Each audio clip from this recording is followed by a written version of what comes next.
Okay, let's go on the record in the case People of the State of California versus Carlos Reales Dominguez, case 23-1391. Parties are present with counsel. Listen, we're missing juror number 8, and I don't want to go too far into it because of privacy concerns, but he is unable, our friend is unable to continue at this time. He did have a medical issue that came up. And so I am going to direct the jury commissioner to get a get well card for us to sign and send to him, and I'll circulate that when the moment is ready, when we have that. So the court will find good cause to excuse juror number 8 at this time, and I'm optimistic and hopeful based on the information I was given that he's going to be okay, but it was serious enough that he's not going to be able to continue. Okay, and I think I told the alternates the way this works. I have a dice here. I was joking with my clerk before. I played a lot of backgammon over the weekend, just going through my wife was frustrated. I did get a lot of double sixes, but anyway, we'll see what happens here. So I'm going to roll the dice, and it's 1 through 6, and we'll see. We'll play somebody every time. All right, number 2 then. That would be A2 is Miss Scales. So Miss Scales, I want you to pick up and move over to seat number 8. We collect the notepads and everything, and we'll give her a new badge. Everyone can stay seated. One other thing on alternates, jurors, do we need to swear her in? Okay. While we're working on that, we started this trial with 6 alternates.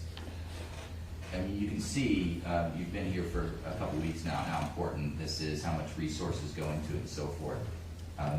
The worst case scenario for us would be we would lose a jury, and all of the time that we went into was for naught if I didn't have 12 jurors at the end. And that's why we have alternates, because things do happen.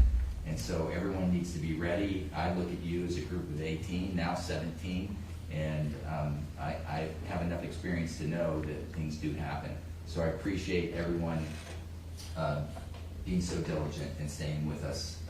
And now we have 12, and Mr. Clerk, will you swear in juror number 8? Stand up. Please raise your right hand. You understand and agree that you will well and truly try the cause now pending before this court, and the true verdict render according fully to the evidence presented to you and to the instructions of the court. If you agree, please answer yes. Yes. Thank you. Please be seated. Okay, thank you, Mr. Clerk. Okay, so we're in the evidentiary phase of this trial. The people's case in chief, we're taking testimony, and Mr. Demore, do you have a witness you'd like to call? Yes, you can call Megan Wood. Okay, let's get Megan Wood.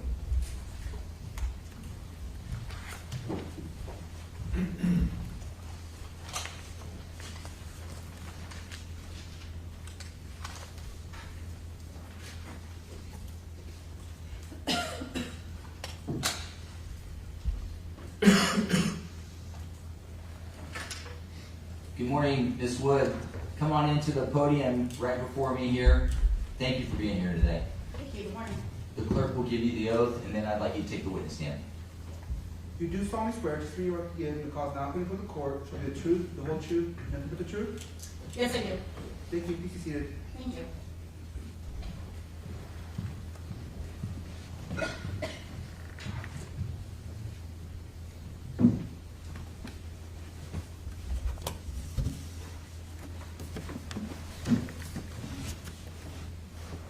State your first and last name for the record and spell the vote. Megan Wood, MEGANWOOD. Okay, thank you. Mr. DeMora, direct. Thank you, Your Honor. Good morning, Ms. Wood. Good morning. Ms. Wood, where do you work? I work for the Sacramento County District Attorney's Laboratory of Forensic Services, also known as the Sacramento County Crime Lab. What do you do there? I'm a criminalist. What's that? A criminalist is a scientist that examines physical evidence related to crimes, writes a report to our findings, and testifies in court as needed. How long have you done that? I've been a criminalist for 15 and a half years, and I've worked at the lab for 18. With your position as a criminalist, you have to have specific education, training, and experience to be qualified for that position. Yes. Take us through that. What's your education, training, and background that makes you qualified to be a criminalist? So I have a bachelor's degree in biology, minors in both chemistry and criminal justice, and I have a master's degree in forensic science. I've also taken multiple classes at the California Criminalistics Institute regarding DNA extraction, STR analysis, body fluid identification, statistics, as well as performing an in-depth training program at my laboratory before being signed off to do casework on my own.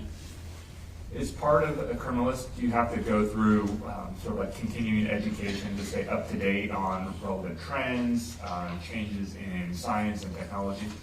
Yes, each year we have to complete at a minimum 8 hours of continuing education. Are you a member of any professional associations? Yes, the California Association of Criminalists, and I'm also certified by the American Board of Criminalistics in foundational knowledge. And do you do any teaching or instruction? I do train law enforcement occasionally on basic DNA analysis as well as how to read a lab report. And speaking of DNA analysis, have you ever analyzed DNA samples? Yes, How many? over 11,000. And you're familiar with the process of how to obtain and analyze those samples and make comparisons and identifications? Yes, I am. And have you developed something called reference profiles? Yes. What are those? A reference profile is a sample known to have come from a particular person. So if I take a swab and swab the inside of my mouth, then that is a reference sample for me. And have you testified in court as an expert before? Yes. In what areas? DNA analysis, body fluid identification, and crime scene. And Your Honor, at this time, I'd like to offer Ms. Wood as an expert in DNA analysis. Anybody here? No, Your Honor. We have a qualified expert. So, Ms. Wood, I want to focus on DNA, and in explaining DNA, have you prepared a PowerPoint demonstrative to go through what DNA is, the testing, and the results that you can obtain from DNA analysis? Yes, I have. And so, you could.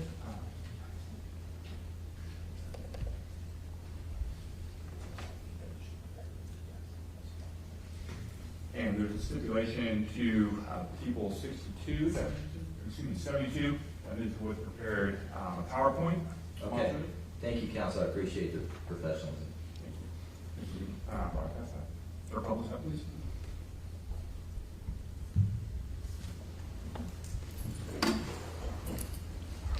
Right now on the screen, Ms. Wood, is this the first slide of your PowerPoint? Yes, it is. All right, so if you could take us through forensic DNA analysis. Absolutely. Am I driving here or are you? Well, I'll start with you. So we'll start with what is DNA, and you tell me when you need to switch slides, and we'll co-pilot. Great, thank you. So DNA is often referred to as the blueprint of life, and each of us receives half of our DNA from our mom and half from our dad.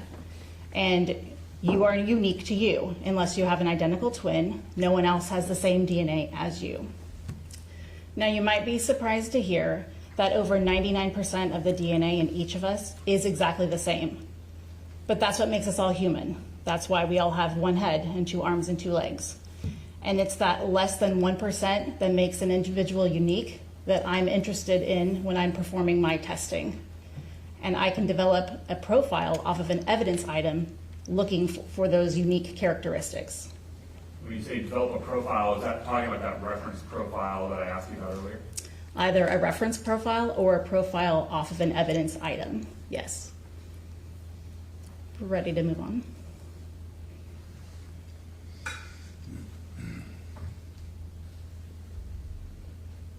Just a minor technical difficulty there. All right, thank you, sir. All right, so take us through the process of DNA analysis. So DNA analysis is a multi-step process. And so we see on the slide a t-shirt, and let's just say that that's a blood stain. I take a cutting of that blood stain, I put it into a tube, I add chemicals and heat, and I'm breaking open all the cells, and I'm doing the first step called DNA extraction, where I end up with a tube of purified DNA. Then I take that DNA and I do the next step called quantitation, where I'm finding out approximately how much DNA is in that sample. Once I know that, I can perform amplification, where I'm making millions of copies of that same DNA that I'll use in my testing. Then I develop an evidence profile by analyzing the DNA, and we'll see an evidence profile on the next slide. So this is what a profile looks like, either evidence or a reference. And I knew all of us couldn't read, so I made some little red ones here. XY, that means that this profile is from a male. If there was just a single, I'm going to call that a peak. We see two peaks. Sorry, I had too much coffee. An X and a Y. If there was just an X, then that would be a profile from a female. Each one of these is a different location of DNA that I'm testing. At this location, I see a 714. That's just the DNA profile at that one location. And then at the bottom, in the middle, 1, 2, 3 down, we see a single 12. That means that this individual received both a 12 from mom and a 12 from dad. So this is what I'm looking at when I develop a DNA profile. So what results do you get from that? So once I have one of those DNA profiles, I look at it to see if it's interpretable, meaning, can I tell how many contributors are present? Is it DNA from one individual, or is it a mixture, meaning there are multiple people present? Once I know that, I interpret the DNA results. I can make that comparison to reference profiles, and I can obtain a likelihood ratio. And we'll talk more about the likelihood ratio, but that's a statistic that enables me to draw a conclusion as when a person of interest is compared to an evidence profile. So it's the comparison of a probability of a result given two competing propositions. And the next slide will make that more clear. So in forensic DNA analysis, the result obtained is from the evidence item. So here we see that t-shirt. I've obtained a DNA profile, and there's two propositions for how that DNA could have gotten onto that evidence item. One is the person of interest is the contributor, and the other is the person of interest is not the contributor. It's DNA from a random person.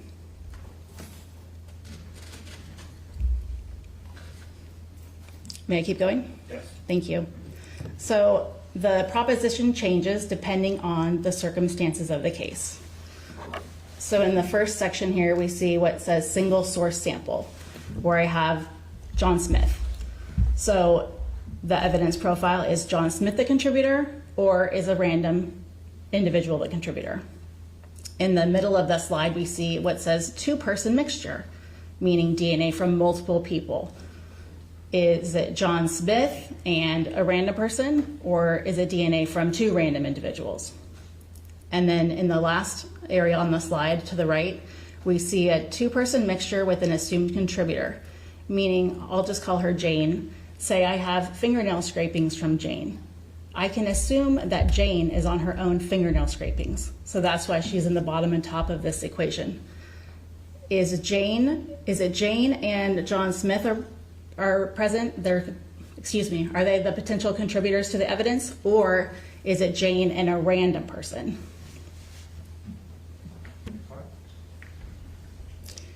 And then this is how the likelihood ratio is read. It's the probability of obtaining the DNA result off that t-shirt if John Smith is the contributor, and that equals 1, over the probability of obtaining that same DNA result if a random person is the contributor, and that's a very small number.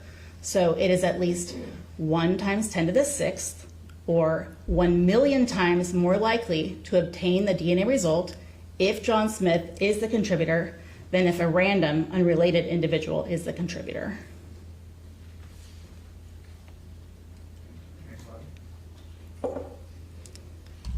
And So once, the likelihood ratio, you can explain that? yes, so once I do the comparisons to the reference profiles and I obtain that number, that likelihood ratio, any number that is 100 or higher, I say that that person of interest is included as a potential contributor.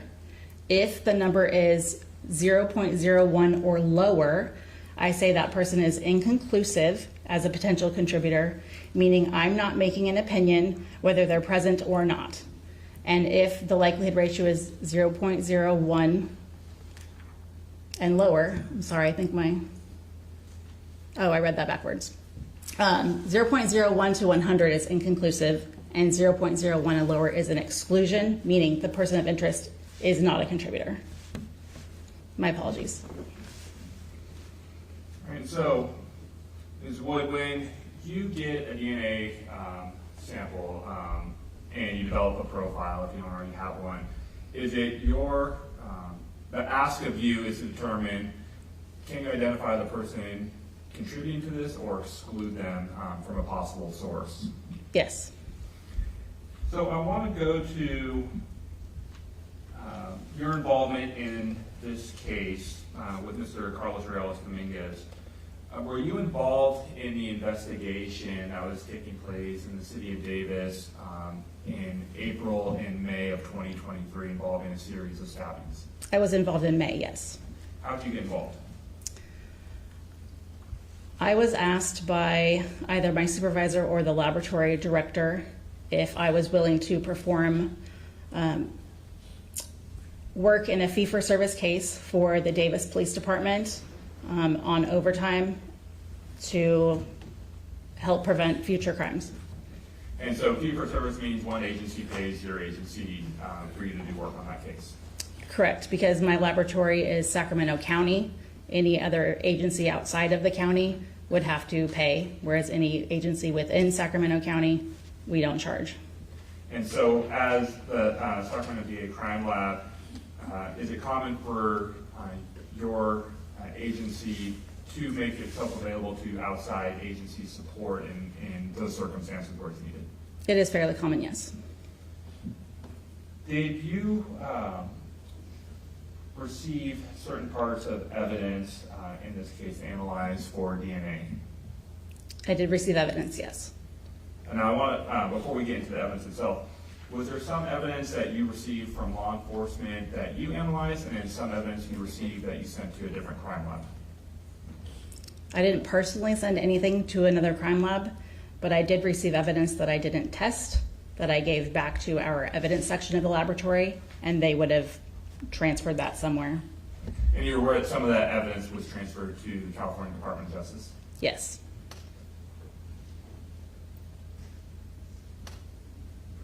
All right, so I'm going to start with, when you analyze pieces of evidence in this case for this investigation, did you write reports detailing your findings? Yes, I did.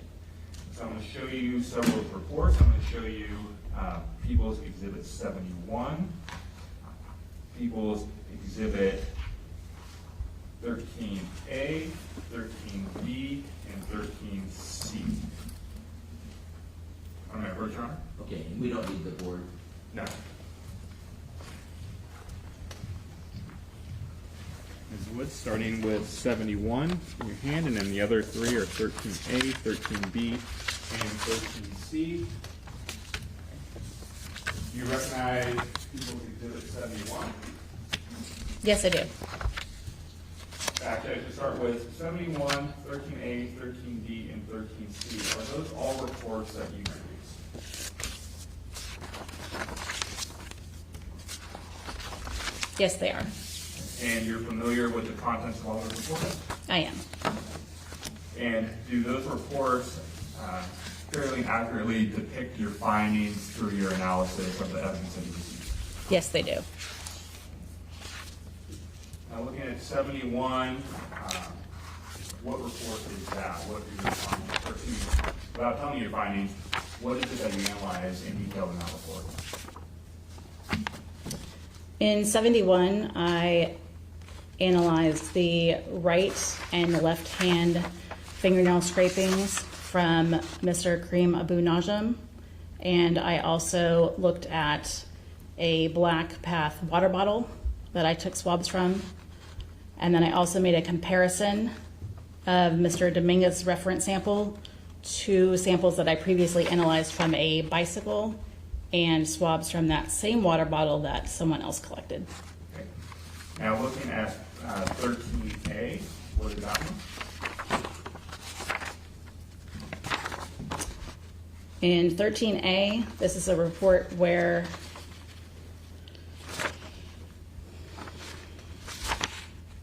I compared Mr. Dominguez's reference sample to swabs that I previously obtained a profile from a knife sheath. Okay. What's 13B? 13B is the first report I wrote in this case, where I received a blood sample from Mr. David Breaux and a Smith & Wesson knife sheath. And what is 13C? 13C is the report I wrote where I said I developed a reference profile for Mr. Dominguez.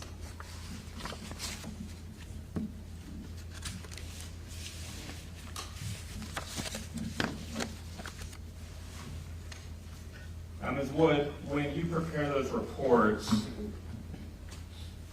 you make them in the regular course of your duties as a criminalist? Yes, I do. When you make those reports, when you produce your findings, do you do them at or near the time of your analysis and the completion of that? Yes. Are you custodian of records for these reports? No, my laboratory is.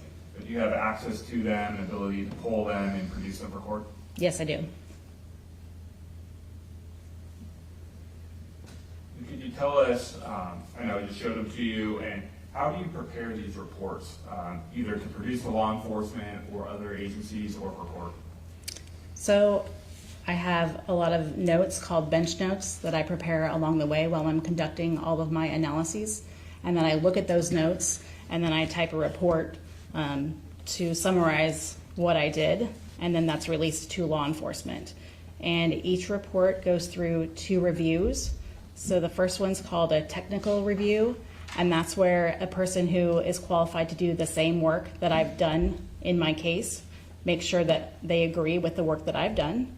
And then it goes through a second review called an administrative review, and that person's making sure that everything else is correct in the case file. Like I have a case number on every page, and I've initialed and dated every page. And is the source, the information that you receive, is that all done through your analysis and what you've examined, and then you transfer that to your report? Yes. What steps do you or your lab take to make sure that the reports are accurate and contain correct information? So they go through those 2 reviews. And did that happen in the reports generated in People 71, 13A, 13B, and 13C? Yes. So let's start with some of your analysis in this case. So you had mentioned that you had received a knife sheath and a blood reference sample for Mr. David Breaux. Yes. So I'm going to approach the grab an exhibit.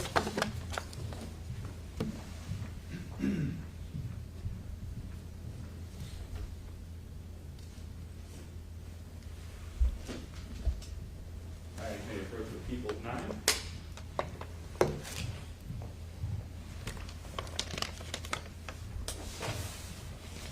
And Ms. Wood, if you could open People's Exhibit 9 for me.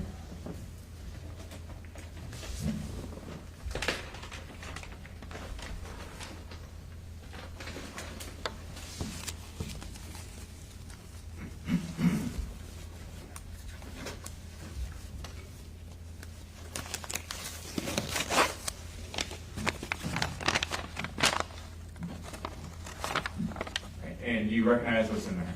I do. How do you recognize that?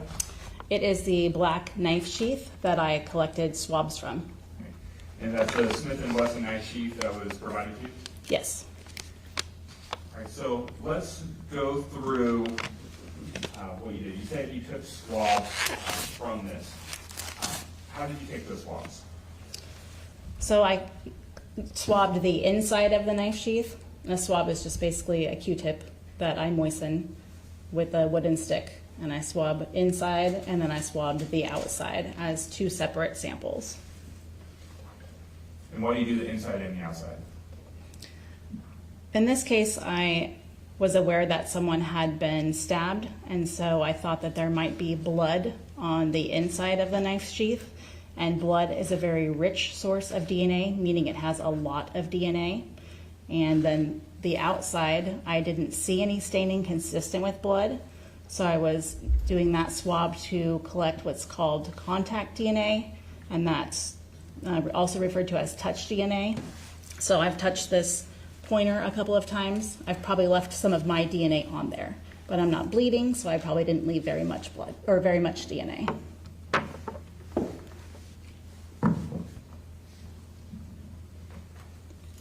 Now, with your analysis of this and your swab, or taking your swabs, and we'll get back to the analysis of this, have you created a reference profile for Mr. David Breaux?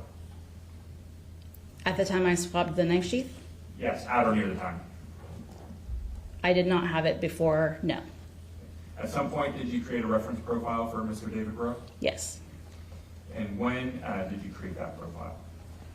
I'll need to refer to my report. That request for recollection? Go ahead.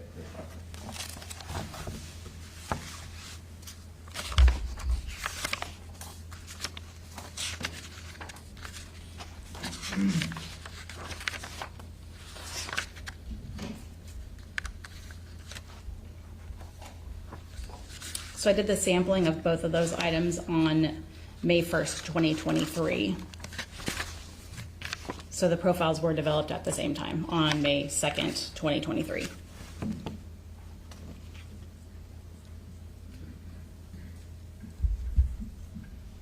So once you have this, extracted the swabs from the sheath and you created this reference profile for Mr. Breaux, did you then analyze the samples and the DNA samples and the reference sample to determine whether Mr. Breaux was a contributor to DNA on that knife sheath? Yes, I did make that comparison. And what result, if any, did you get? I'll refer to my report. It was inconclusive whether Mr. Breaux was a contributor to the DNA results because a likelihood ratio of 2 does not provide support for inclusion or exclusion. Now, at that time, were you able to develop a profile for Mr. Carlos Dominguez? I did not have his profile at the time, no. At some point, did you get his profile? Yes, I did. So I want to jump ahead in time to talk about that. On May 4th of 2023, did you then receive a reference sample for Mr. Carlos Dominguez? Yes, I did. Who did you receive that from? The Sacramento Sheriff's Office Detective Propachuk. And was that in the form of like one of those Q-tips, or was it like a blood sample, if you recall what you received? I don't recall. May I check? Please call the question real quick. Thank you.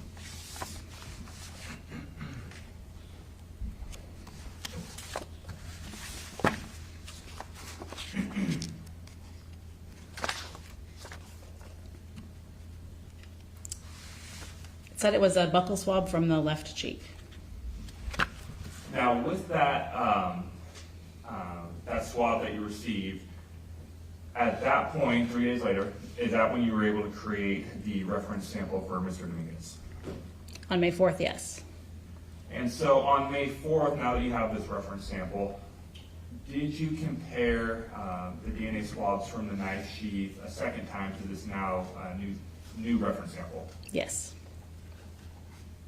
And what were the results of your analysis when you compared the swabs to Mr. Dominguez's profile? I'll refer to my report.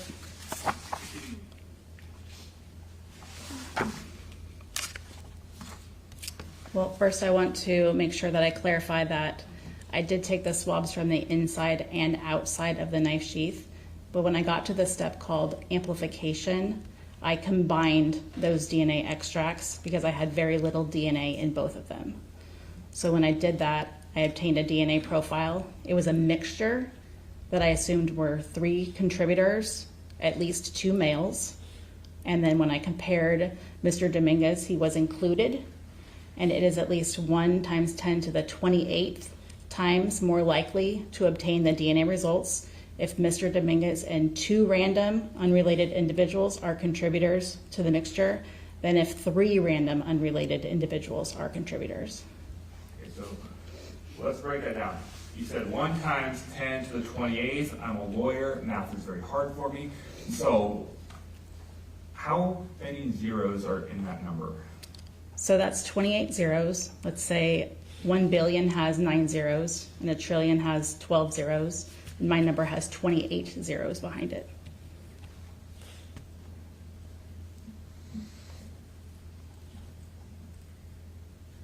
And so based on your analysis of this, Mr. Dominguez's DNA was on that knife sheath. He was included as a potential contributor. I'm sorry, just a moment. Did you get that? Can you say that again? Yeah, Because I there might was a cough. sneeze. Oh, pardon me. He was included as a potential contributor.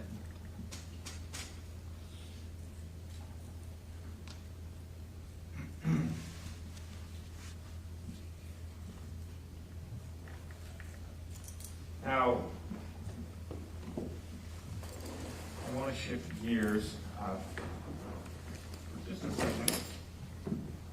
When you talked about forming this reference, this profile for Mr. Dominguez, was that produced in the document Exhibit 13C?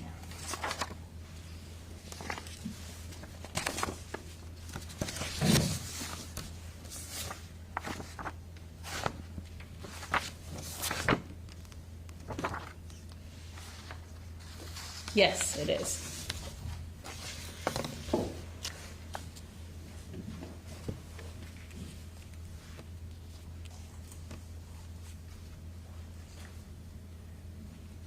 And so, with Mr. Dominguez's profile and with your analysis, and saying that Mr. Dominguez is 1 times 10 to the 28th likely contributor to this DNA, or to this having this DNA on there, can we say what the likelihood is? I mean, maybe I'm not phrasing this correctly, but the likelihood that it is Mr. Dominguez's DNA on that knife sheath. So no, we can't say it the way that you said it. Okay. So do you know what I'm saying when I say it like that? I do. So this is why we went through on the PowerPoint, and I had where I'm not assuming any contributors, and we had 2, but this one has 3. And so it's 1 times 10 to the 28th times more likely to obtain the DNA results from that knife sheath if Mr. Dominguez and 2 random unrelated individuals are contributors than if, on the bottom of the equation, 3 random unrelated individuals are contributors. Right, so those 28 zeros at the end of that number, just to give it some reference, how many zeros, or what's the population of the Earth?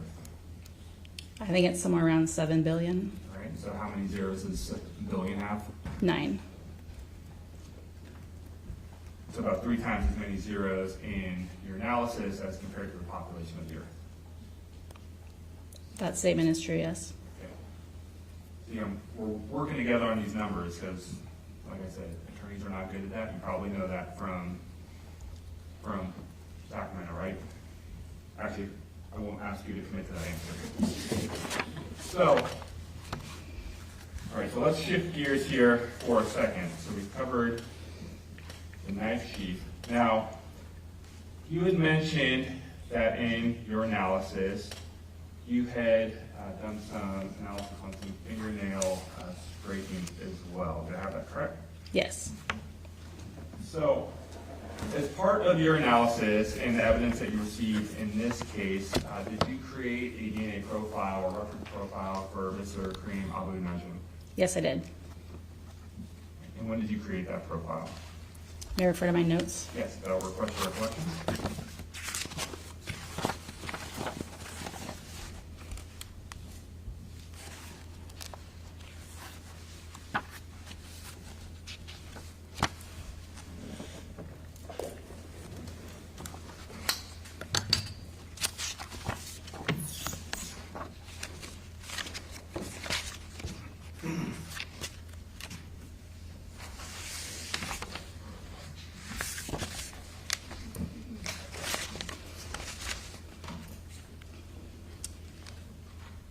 So that was also on May 2nd, the same day that I developed the reference profile for Mr. David Breaux.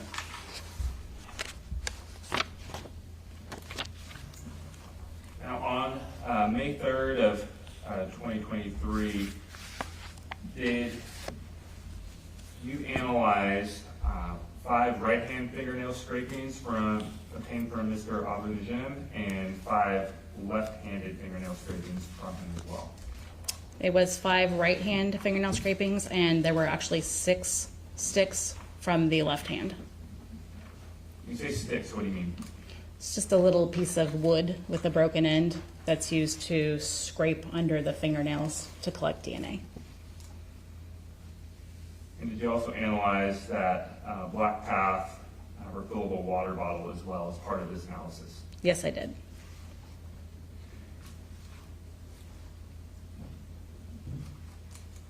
And at the time you conducted this analysis, did you also have the reference profile for Mr. Dominguez as well? No, I did not. At some point when you did your analysis, did you compare the DNA swabs to Mr. Dominguez's reference profile? Yes, I did.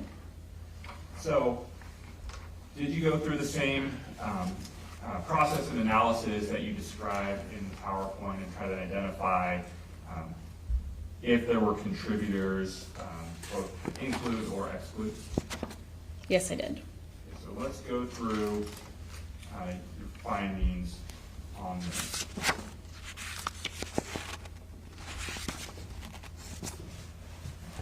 And I should say also as well, did you analyze DNA swabs obtained from a bicycle as well that was believed to be Mr. Karim Abu Najm's? Yes, I did.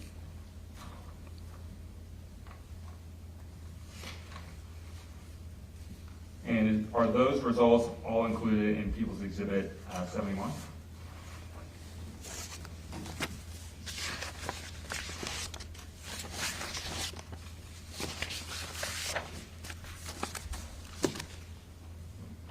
So People's Exhibit 71 is the second report that I wrote in the Karim Abu Najm homicide, and that included my examination of the right and left fingernail scrapings, and it also included comparing Mr. Dominguez to those, as well as comparing Mr. Dominguez to profiles that I previously obtained from the bicycle.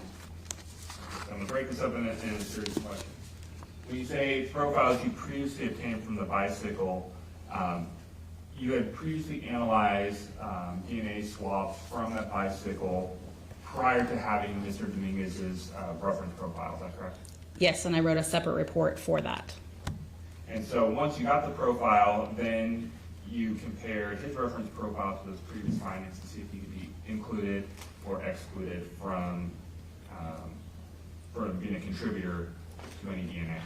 Yes, that's correct. So focusing on the second report or the second analysis where you have Mr. Dominguez's reference profile, I want to go through starting with the bike and then we'll go to those fingernail scrapings, if that's okay. Okay? So at some point during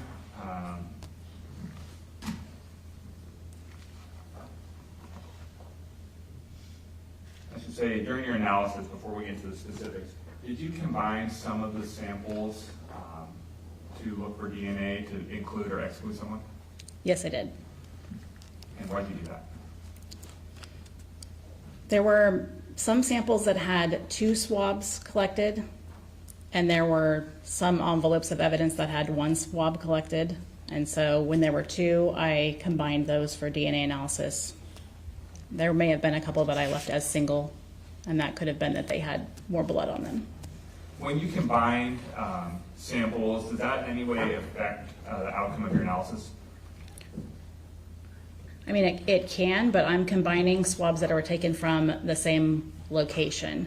So if I swab this microphone, I would swab the microphone part. If I use 2 swabs, I could combine those.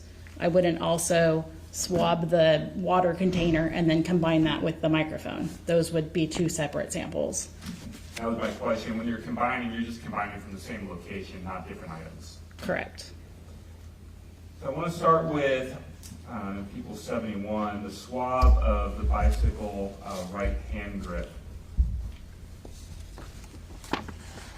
And when you analyze this, were you able to, was Mr. Dominguez included, excluded, or was it inconclusive? Obtained a mixture of 2 contributors, and it was inconclusive whether Mr. Dominguez was present, because the likelihood ratio of 2 does not provide support for inclusion or exclusion. What's the likelihood ratio of 2? What does that mean? So where I said before 1 times 10 to the 28th, and it was a very large number that none of us know what it is. Now I'm saying the number 2, which we all know what the number 2 is. All right, so then I'm going to move to the swab of the bicycle left hand grip, item 002-06. Were you able to include Mr. Dominguez, exclude him, or was it inconclusive? So it was a mixture of 2 contributors, and Mr. Dominguez was excluded. That first, for the record, that first one where you said it was inconclusive, that was item 001-05. For item 003-07, was that the swab of the bicycle right brake lever? Yes. Was Mr. Dominguez included, excluded, or was it inconclusive? So that was also a mixture. I assumed 2 contributors. Mr. Dominguez, it was inconclusive whether he was a contributor to the DNA results, because the likelihood ratio of 1 does not provide support for inclusion or exclusion. And moving to item 004-08, swab of bicycle left brake lever. Same question, was Mr. Dominguez included, excluded, or inconclusive? I obtained a mixture. I assumed there were 2 contributors, and Mr. Dominguez was excluded. Now, the next one in your report is documented. It's item 005-09A, B, 006-10A, 10B, 009-13A, 13B, and 010-18AB, which were respectively swabs of the bicycle rear brake cable along the top tube, swab of bicycle rear brake cable along top tube, swab of bicycle right handlebar, swab of bicycle right handlebar, swab of bicycle left brake pedal arm, swab of bicycle left brake pedal arm, and swabs of water bottle exterior. Were all of these, were you able to include or exclude Mr. Dominguez, or was it inconclusive? For all of these, I obtained a profile. I assumed there was 1 contributor, and Mr. Dominguez was excluded from all of them. For item 007-11-AB, swab the bicycle seat underneath the left side. Same question, included Mr. Dominguez, excluded, or inconclusive? So I obtained a profile. It was a mixture. I assumed there were 2 contributors, and it was inconclusive whether Mr. Dominguez is a contributor to the DNA results, because a likelihood ratio of 2 does not provide support for inclusion or exclusion. Now, the last of the bicycle, item 008-12-AB, swabs the top of the bicycle seat. Mr. Dominguez was excluded from this analysis, or this contribution, correct? Yes, that was also a mixture of 2 contributors, and Mr. Dominguez was excluded. All right, so moving to Mr. Karim Abu Najm's fingernail scrapings that we were just talking about. When we look at item 012-SA-2A for your reference, actually I should step back. For all the fingernail scrapings, when you had been talking earlier about assumed contributors and that your own DNA is going to be on you, for all the fingernail scrapings, was Mr. Abu Najm a assumed contributor? Yes, he was. When I obtained the profiles from those, it was reasonable to assume that he was a contributor in all of them.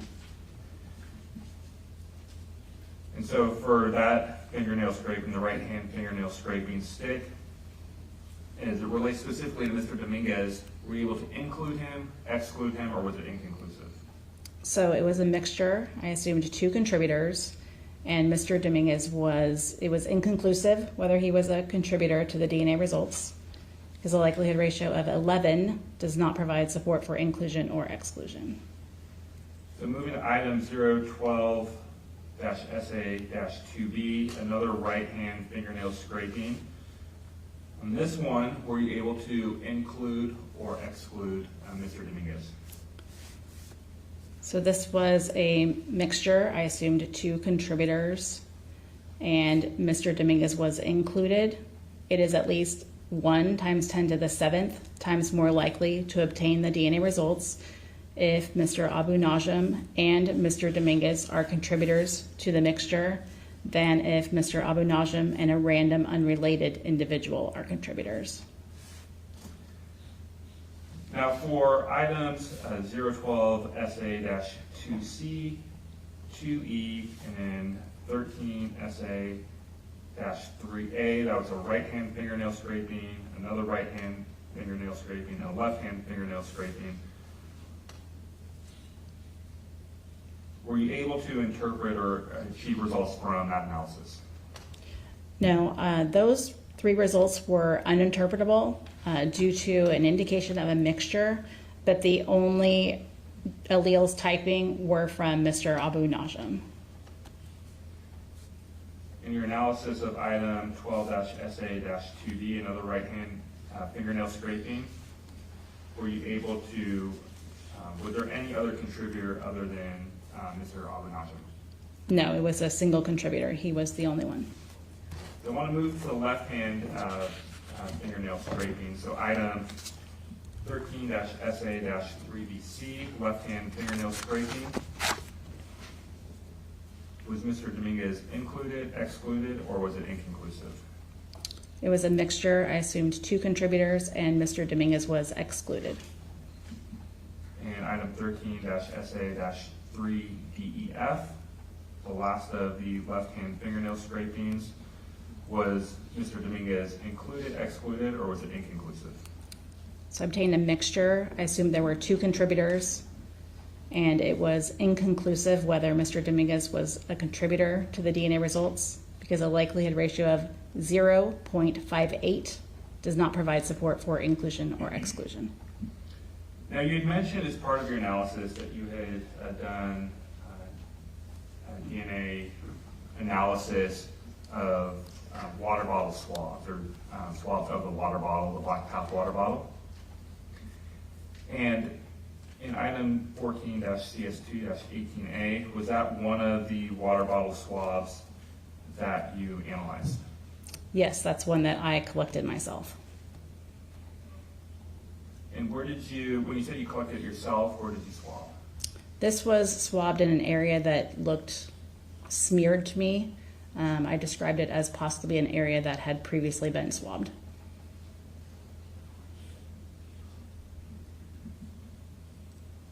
What were the results of your analysis compared to the reference profiles that you created? So I obtained a mixture. I assumed that there were 2 contributors, and Mr. Abu Najm and Mr. Dominguez were both included. And then I have 3 different likelihood ratios. It is at least 6 times 10 to the 28th times more likely to obtain the DNA results if Mr. Abu Najm and a random unrelated individual are contributors to the mixture than if 2 random unrelated individuals are contributors. It is at least 2 times 10 to the 17th times more likely to obtain the DNA results if Mr. Dominguez and a random unrelated individual are contributors to the mixture than if 2 random unrelated individuals are contributors. And it is at least 3 times 10 to the 48th times more likely to obtain the DNA results if Mr. Abu Najm and Mr. Dominguez are contributors to the mixture than if 2 random unrelated individuals are contributors. And the question is, why 3 different likelihoods? So, like we went through in the PowerPoint slide, there were different propositions for how the DNA could have been obtained. The first one is Mr. Abu Najm was my person of interest, so I compared him and gave that likelihood ratio. The second one, I compared Mr. Dominguez and gave that likelihood ratio. And then the third one, I compared both of them and gave that likelihood ratio. And do you recall from the water bottle swab, or excuse me, the water bottle, what was it you swabbed? Did it appear to be blood? Did it appear to be, what was it? It was blood.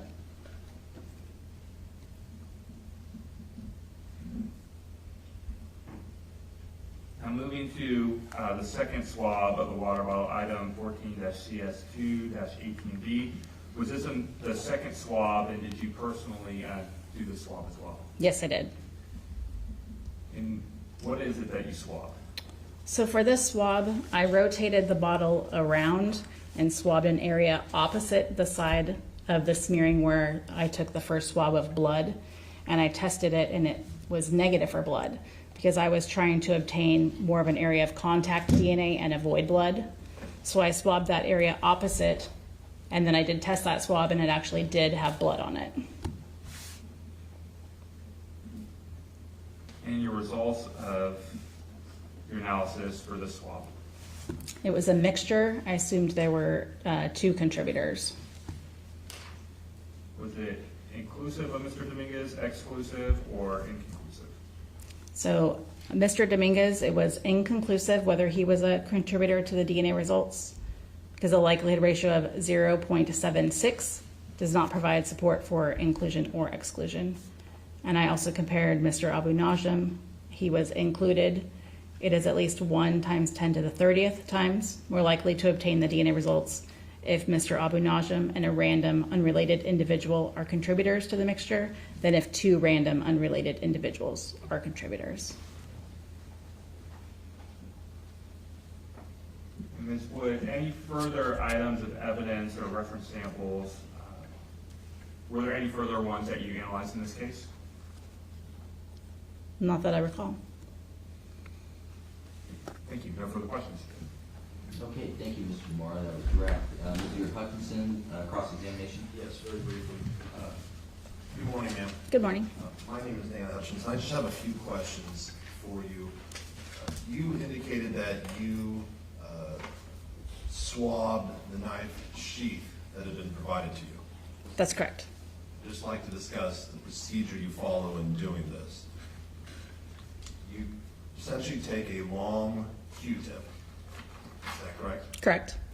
That has a cotton swab on the end. Yes. You put some liquid on the end of that swab, Some water, yes. just water. Then you roll that swab over the entirety of the outer sheath of the knife. Of the sheath, yes. Excuse me, the outer sheath. Correct. So you roll it over the entire sheath. Is that correct? I mean, instead of rolling, I would say I do more of a scrubbing because I lightly won't pick up DNA, so you really have to kind of get in there. But because you don't know where the DNA may be, you do that scrubbing all over the outside of the sheath. Correct, especially in a contact DNA situation. And you do both sides of the sheath? I did, yes. And then you did the same procedure for the inside of the sheath.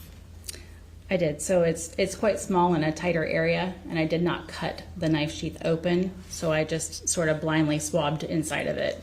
You swabbed as much as you could inside the sheath. Correct. And then because you had taken samples from the same item, you combined both the inside swab and the outside swab in developing your profile? Yes, at the quantitation step, I had a very low amount of DNA in both samples. So to better my chances of getting a profile, I combined them for amplification. Thank you. I have nothing further. Okay, thank you.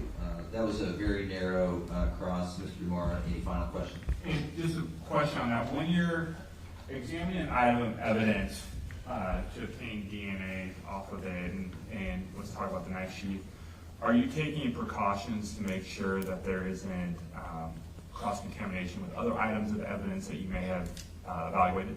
Yes. And so the knife sheath itself, when you're taking these samples from it, are you doing that in a sterile area free of other items of evidence?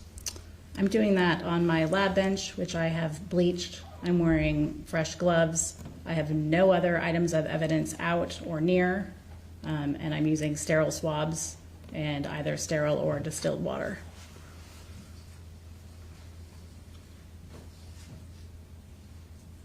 And what was the first, in your, stepping back on your first analysis of the knife sheath, did you swab that on May 1st of 2023? Yes, I did. Thank you. No further questions. Okay, all right, Ms. Wood, thank you for making time for us today. Have a great day. Thank you, Your Honor.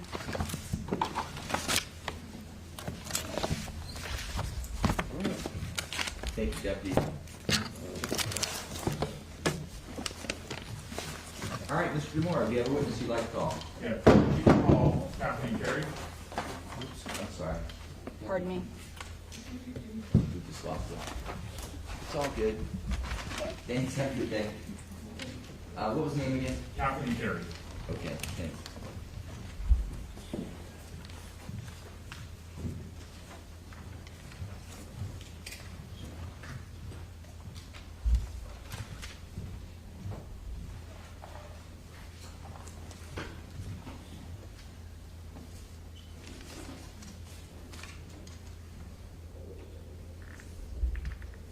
Good morning, Ms. Carey. Good morning. Come on in and stand at the podium. Thank you for being here today. Good morning. The clerk will give you the oath, and then I'll let you take the witness stand. You do solemnly swear to speak about to give the cause not to the court, shall be the truth, the whole truth, and nothing but the truth? Yes. Thank you, please be seated.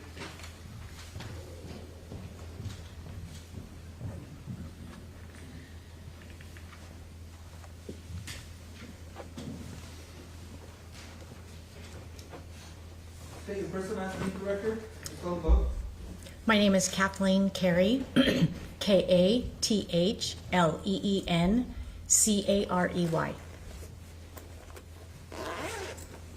Okay, great, thanks. Mr. DeMar, direct. Thank you, Your Honor. Good morning, Ms. Carey. Good morning. Where do you work? I work for Sacramento County Sheriff's Department. What do you do there? I am a forensic identification specialist. And what is that? My primary job duties are to evaluate and compare latent and inked fingerprints, to develop latent fingerprints on items of evidence, and come to court. And when you say develop them, it means you process scenes, process pieces of evidence, and then you can submit those to labs for testing and analysis? Correct. How long have you been doing that? I have been an employee of the Sheriff's Department for 28 years, and I have been a forensic identification specialist for 25 years.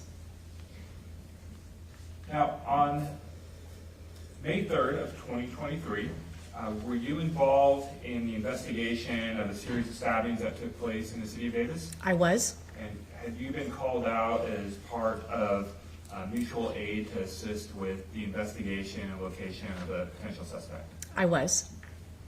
And so I want to focus on a couple items of evidence that you processed. Are you familiar with sort of a green Fuji bicycle? I am. May I refer to my report, Your Honor? Okay.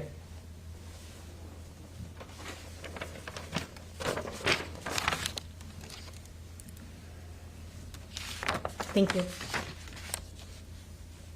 Right.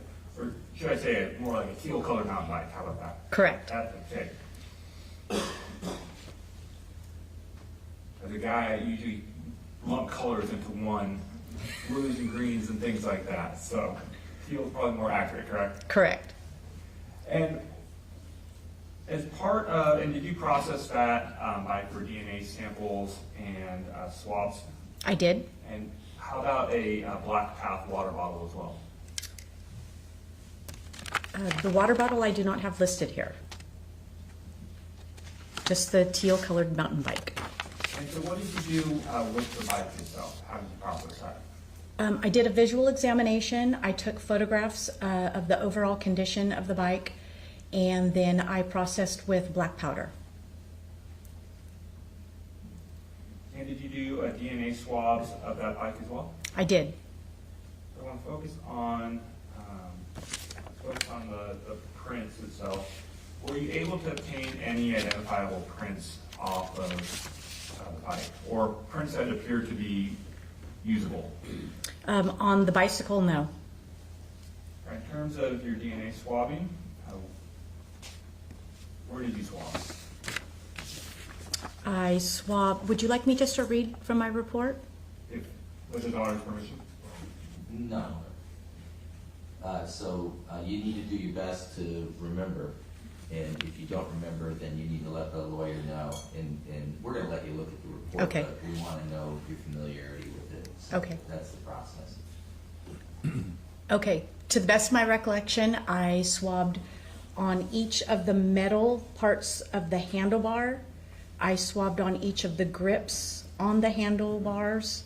I swabbed on the seat, and I swabbed the top portion of the bicycle frame.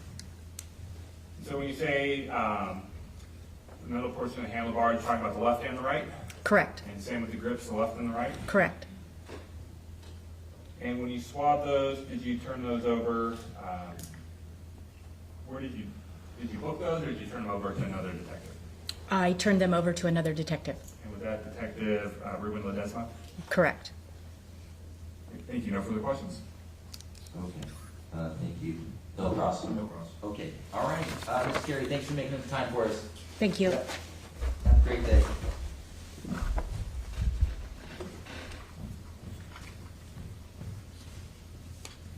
Okay, Mr. Demora. People call Ruben Ledesma. Ruben Ledesma.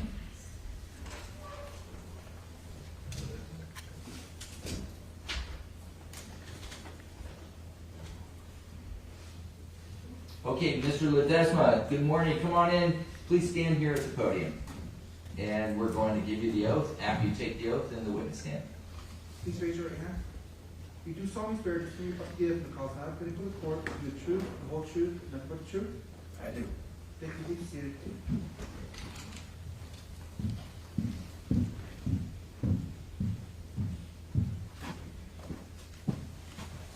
Good morning, Your Honor. State your first and last name for the record. Please call them both. Ruben Ledesma, RUBEN LEDESMA. Great, thank you. All right, Mr. Demora, direct exam. All right. Good morning, Detective Ledesma. Good morning. Where do you work? Sacramento County Sheriff's Office, assigned to the Homicide Bureau. And what do you do with the Homicide Bureau? I investigate active and cold homicides. How long I'm going to break it up in two parts. How long you been a detective? Approximately 5 years. How long have you been in the Homicide Bureau? A little over 2 years now. Where were you before you went to homicides? I was assigned to the Robbery Bureau. And in April and May of 2023, were you assigned to assist with an investigation in the city of Davis related to a series of stabbings? I was. I want to go specifically to a couple pieces of evidence that you took possession of. Back on May 2nd of 2023, did you receive from the evidence techs at the Davis Police Department pieces of evidence that then you transfer to the Sacramento DA's crime lab? I did.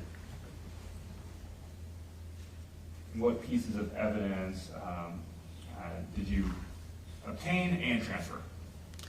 Yeah, so going by the item number, I obtained evidence item SA2 and SA3, which were both fingernail scrapings from the victim, left and right hand, and a cell phone which was labeled CS7. And to your knowledge, were those fingernail scrapings from Mr. Karim Najm? Correct. Did you transfer those items to criminalist Megan Wood? I did. No further questions? Okay, no cross?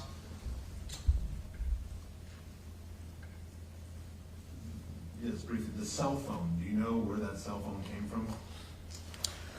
I'm not sure. I believe I was told it was from one of the victims.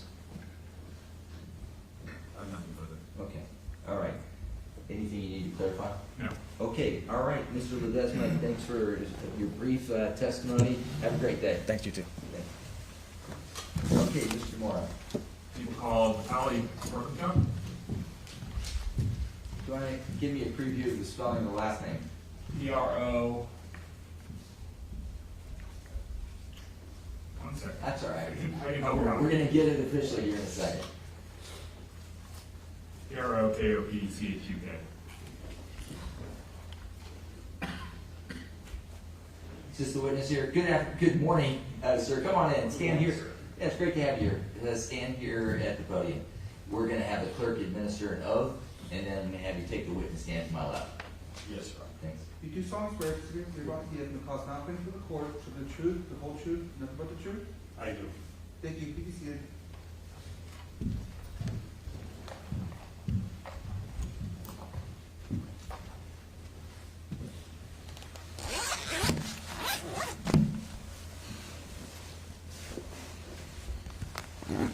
Take your first and last name for the record and spell them both. Vitaly Prokopchak, Vitaly, Prokopchuk.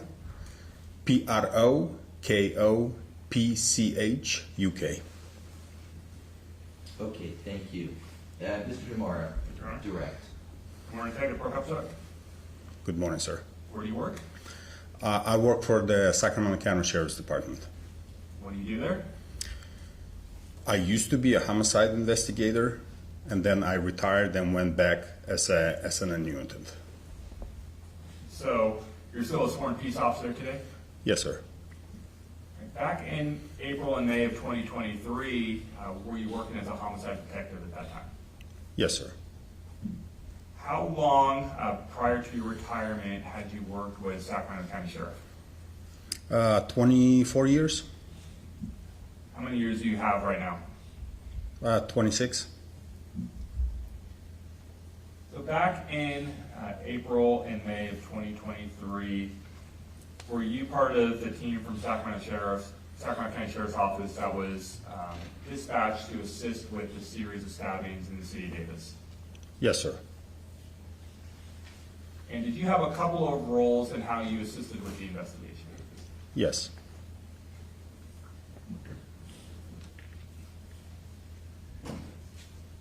Now, did you meet an individual by the name of Kimberlee Guillory? Yes. And where did you meet her? At UC Davis Hospital. Why did you meet her? To obtain a DNA sample from her. Did you obtain that sample? Yes, sir. How did you obtain it? Just taking a swab of the inside portion of her cheeks. And did you book that that swab into evidence? No, I took it directly to the crime lab, to the Sacramento County District Attorney's crime lab. And who did you give that to? Megan Wood.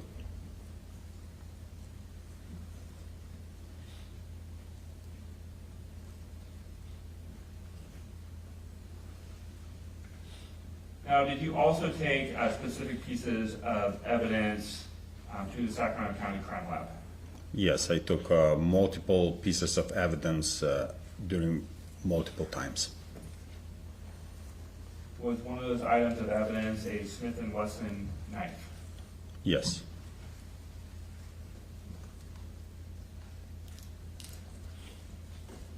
Did you transfer a sweater or pieces of a sweatshirt to the crime lab?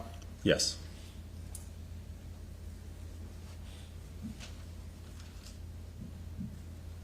And how about a towel that had been located during the search at a residence? Yes.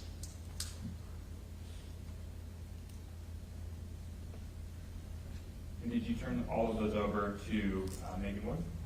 Yes.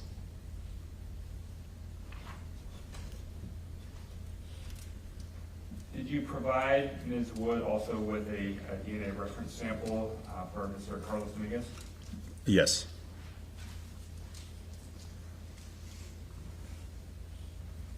And was that on May 3rd on or about May 3rd of 2023? Yes.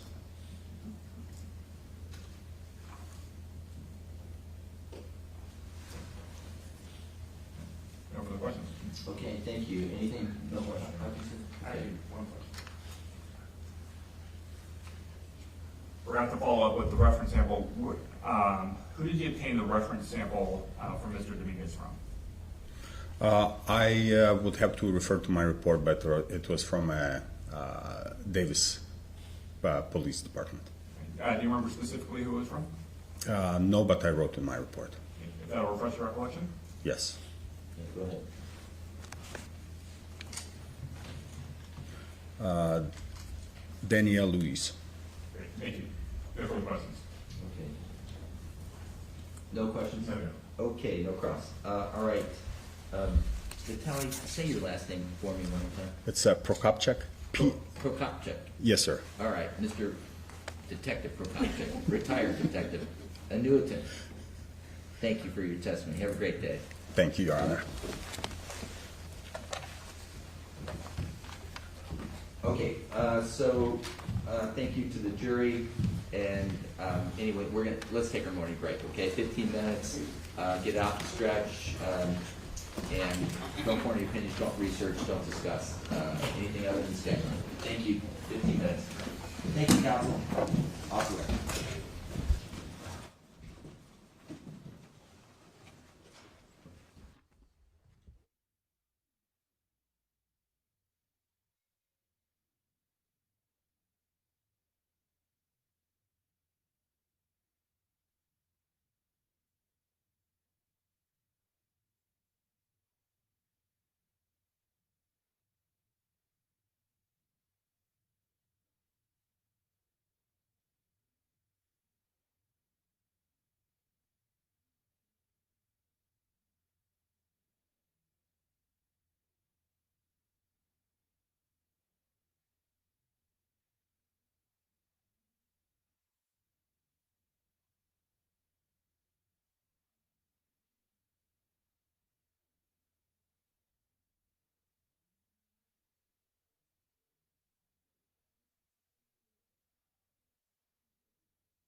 CR 2023-1391 after the mid-morning break, collecting evidence. Mr. Demora, if you have a witness you'd like to call. Yes, we will call Officer Nicholas Burke.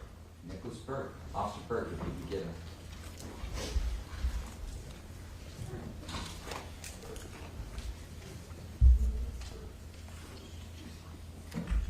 Okay, good morning, sir. Good morning.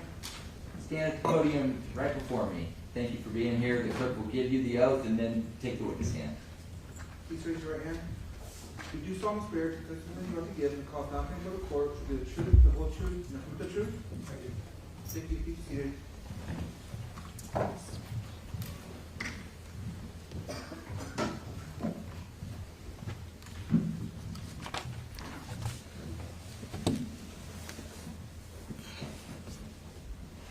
State your first and last name for the record. First name is Nicholas, Nicholas, last name Burke, Burke. Okay, thank you. Mr. Vanderhook, direct. Morning, sir. Good morning. What's your job? I'm a police officer with the City of Davis Police Department. And how long have you been an officer for the City of Davis Police Department? Just short of 5.5 years. And were you working as an officer for the City of Davis Police Department back on May 1st of 2023? I was. And on the night of May 1st, did you receive a call for service? I responded to a call for service. Okay, and what was that? It was for a possible battery that had just occurred, which detectives on scene had relayed to dispatch. It had been a likely stabbing. Did you respond to that area? I did. About when did you get there? Approximately 23:53 or 11:53 p.m.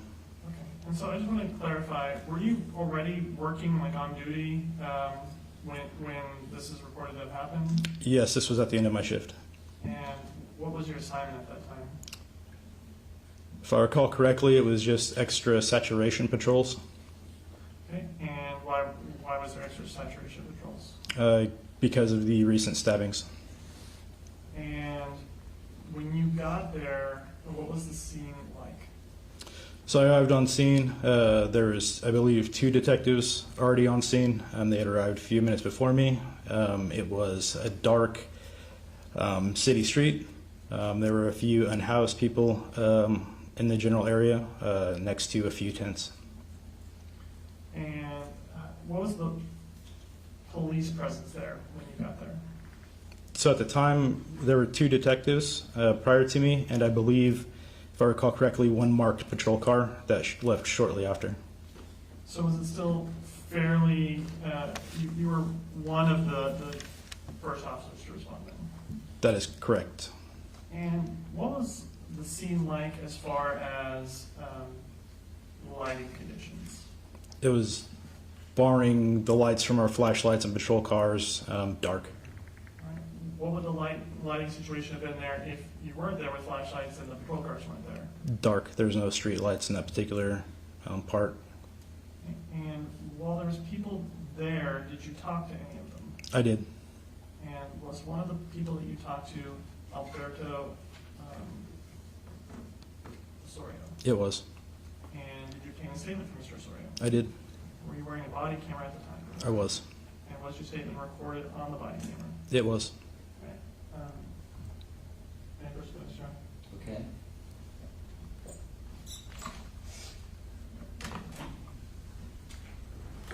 Also, I'm showing you a video from People's 76. Just take a look at that for me, please. I'm just going to play a few seconds. I'm playing it without sound. Okay, I've stopped at the 8-second mark. Were you able to see that? I was. And you recognize what that is? That is me speaking with Mr. Osorio. And is that from your body camera recording from that? It is. And does your body camera fairly and accurately depict the scene and your contact with Mr. Osorio? Yes. You know, at this point, I'd like to publish. Objection, hearsay. Brief, just the rule of evidence you're relying upon, no argument. Or just, you don't have to state the code section, just generally the rule. But it's a prior statement that is either consistent or inconsistent. Okay, objections overruled.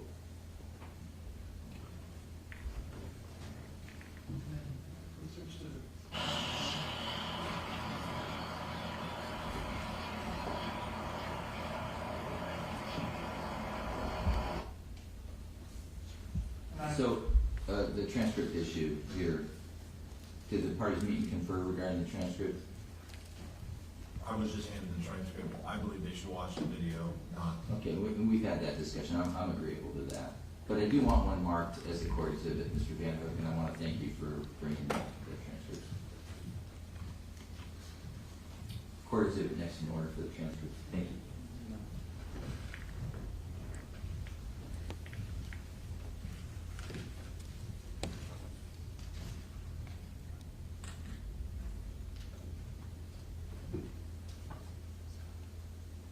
Back this way, then I don't know what happened all of a sudden because of commotion 2 minutes later.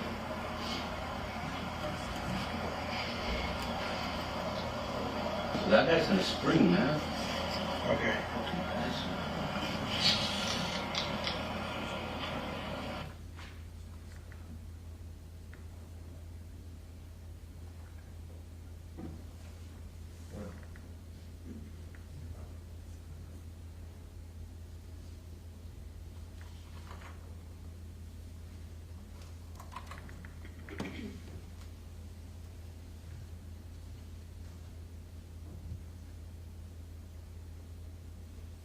Just a moment before you, let me know when you're ready. Mr. Hudson, is this the video you expected?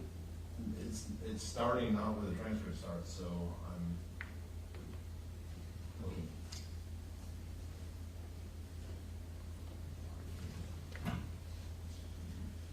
You're right.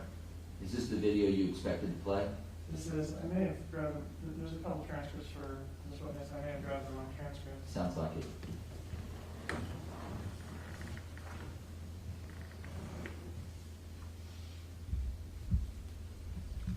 Can you tell who that pertains to, Mr. Hutchinson? I have a transcript where they're talking to 8 unknown people, so it's Okay, not so- simply just yes. Mr. Osorio. Yeah. That won't work. That objection will be sustained.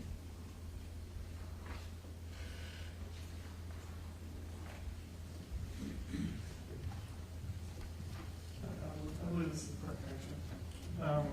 And it's been cut to just Mr. Osorio's statement. I don't believe. the I'm other- allowing that, not the 8 other individuals.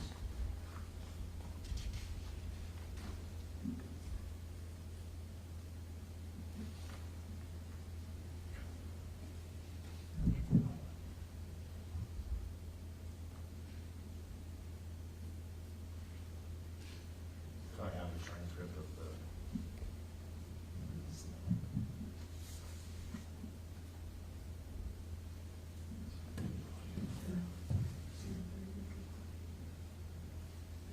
Hold on just a second. Can you explain to opposing counsel what's going on?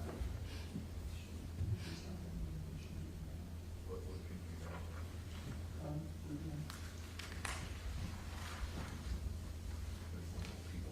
Yeah, that's all.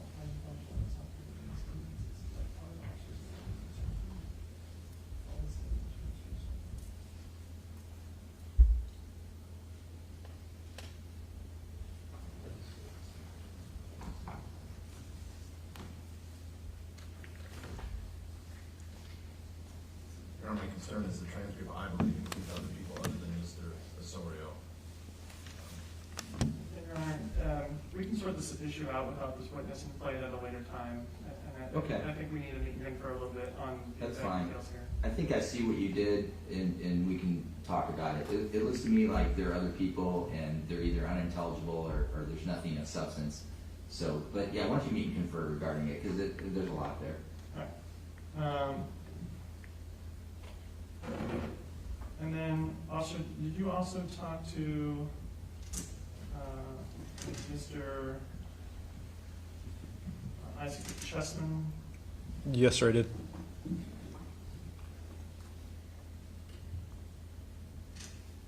And then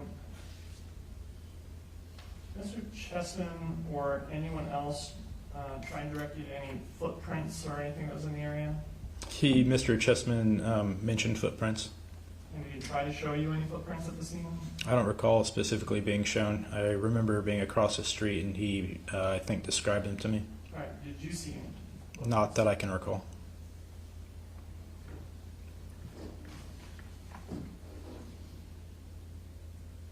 Okay, no additional questions, Your Honor.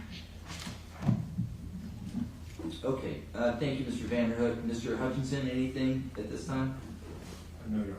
Okay, subject to recall, we're gonna keep working on that issue. Thank you for your time. Yes, Your Honor. Yep, that's okay. Okay, just make a note of that.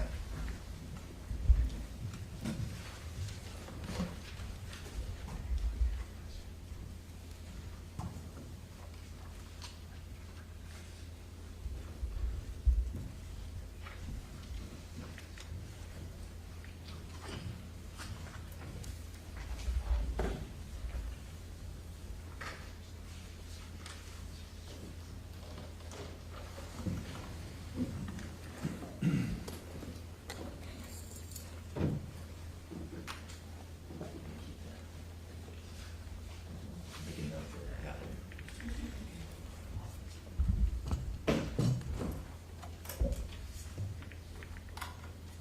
Okay, Mr. Demora, another witness? Yes, people call Megan Silverlake. Okay, let's see the witness.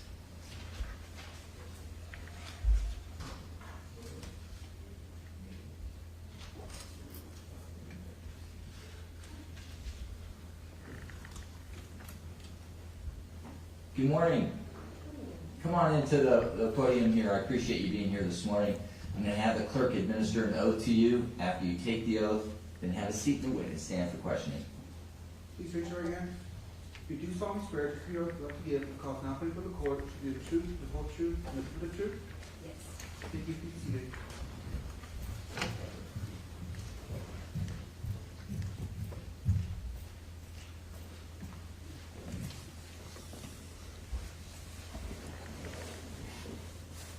State your first and last name for the record, and spell them both. Megan Silverlake, Megan Silverlake.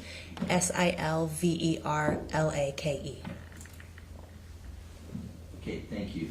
Mr. DeMar, during. Thank you, Your Honor. Good morning, Ms. Silverlake. Morning. Where do you work? Sacramento FBI. What do you do there? I'm the field photographer for the division. And what does a field photographer do for the FBI? Everything from graphic design, videography, crime scene photography, just specialize in all things media. How long have you done that? 15 years in September this year. And as part of being a field photographer, do you deploy with the evidence response team, or are you part of the evidence response team? Yes, for as long as I've been a field photographer, I have been on the evidence response team. As part of your duties with the FBI, did you assist with the search and documentation of address 762 Hawthorne Lane in the city of Davis, County of Viola? Yes. Was that on May 4th of 2023? Correct. At that time, had you and other FBI personnel been made aware of a series of stabbings that had taken place in Davis over the previous week or so? Yes. And at the time that you went to 762 Hawthorne, was that after being made aware that Mr. Carlos Reales Dominguez had been arrested? Yes. So I want to show you a series of photographs for People's Exhibit 50. Now, you've seen some of these photographs before, correct? Yes. The photographs you looked at, did that depict 762 Hawthorne Lane the day that you were part of the evidence response team? It did, yes. Now, were you one of two photographers that had arrived there? Mm-hmm. Yes. And who is the second photographer? Gregory Jenkins. He's a special agent in the office as well. Did you say Jenkins or Richardson? I'm sorry. Gregory Richardson. Yes, he's a special agent in our office. Both are. And the mayor, approach, Your Honor? Okay.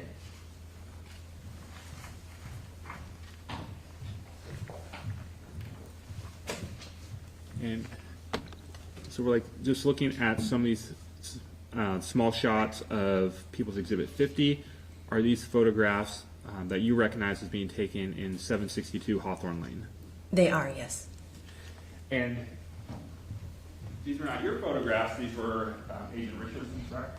That's correct, yeah. But do they fairly accurately depict Hawthorne Lane as you remember it when you were there on May 4th of 23? They do, yes.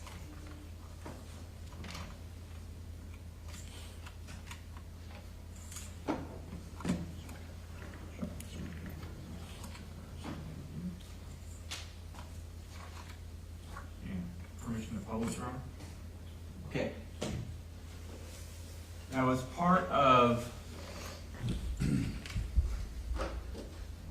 your response, showing photo ending with 05.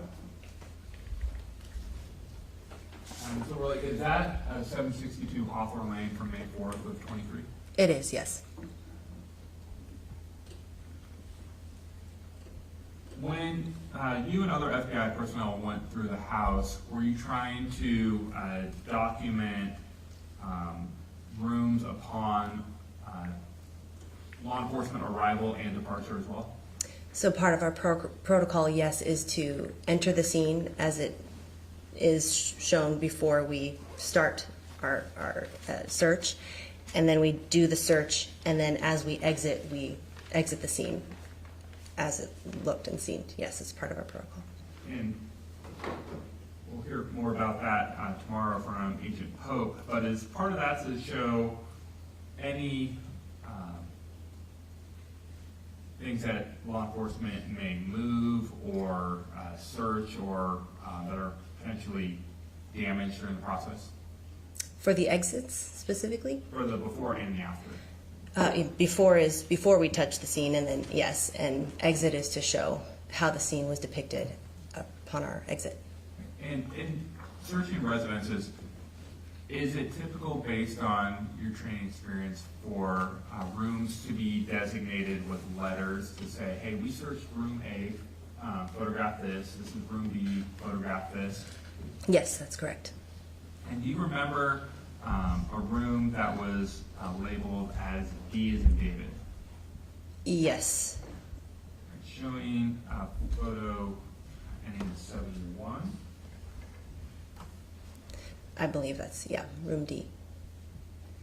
And showing you a photo ending in 76. And do you recognize that as being part of room D? Yes.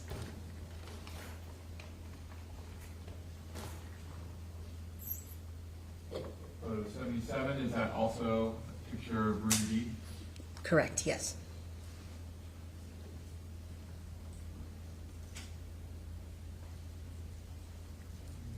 Showing you,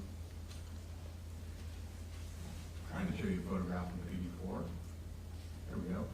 Photograph 84, is that also a room D? Yes. When you were photographing this, or excuse me, when you had gone in to photograph the residents in these rooms, did you have any information prior to photographing who stayed in this room or in any others? I believe so, yes. I can't recall, I'm sorry. It's okay. We only want you to testify as to what you remember, so it's okay. Now, was there a bathroom, when you're looking at this room, room D, we'll just keep calling it room D, is there a bathroom off to the left of that room?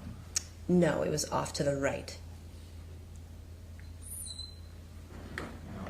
Exiting this room, it was on the right. I'm showing you photograph 50. So now we're looking into room D, correct? Correct. And you said exiting the room was off to the right. In this photograph, is that bathroom off to the left? No, you mean in this photograph, it's, yeah, to the left, correct, yes. And showing you photograph 51. Is that the bathroom that we're talking about? Yes.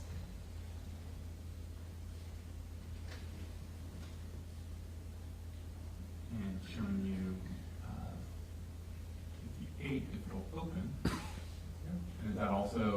same bathroom? Correct. Yes.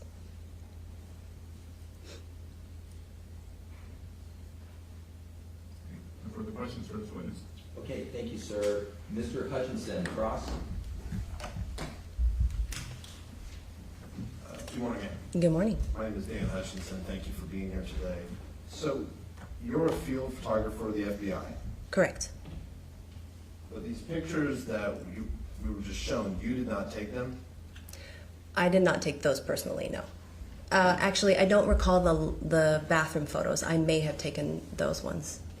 The primary photographer was Gregory Richardson? It was a split scene, actually, so I was in charge of taking the evidentiary photos of it, and he was in charge of taking the entries upon entry.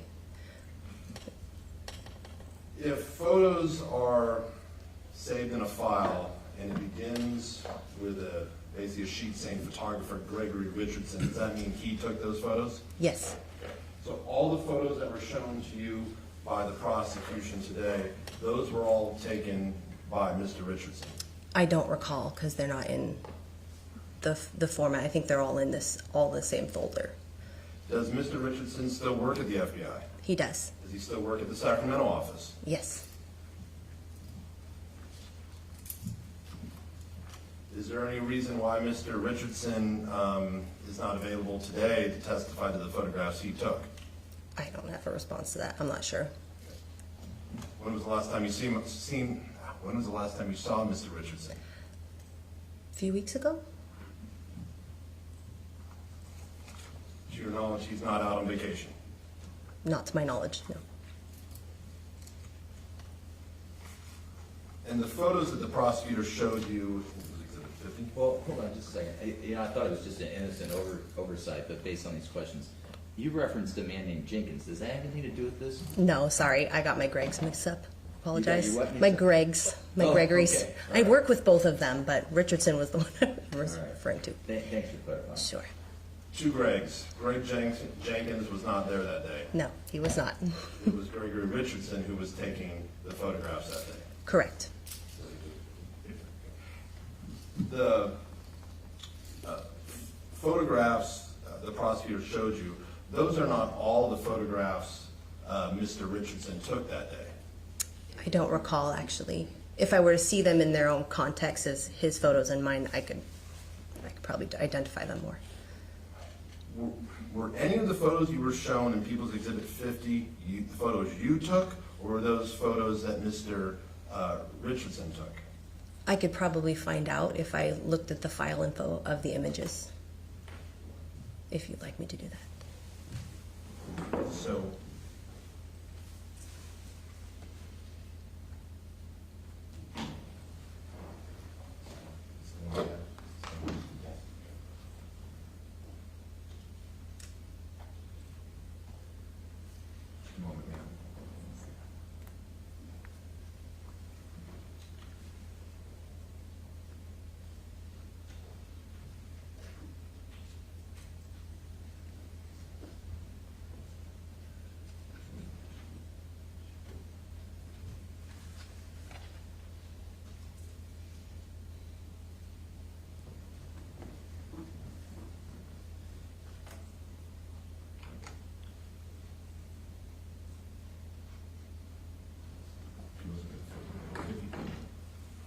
I'm going to show you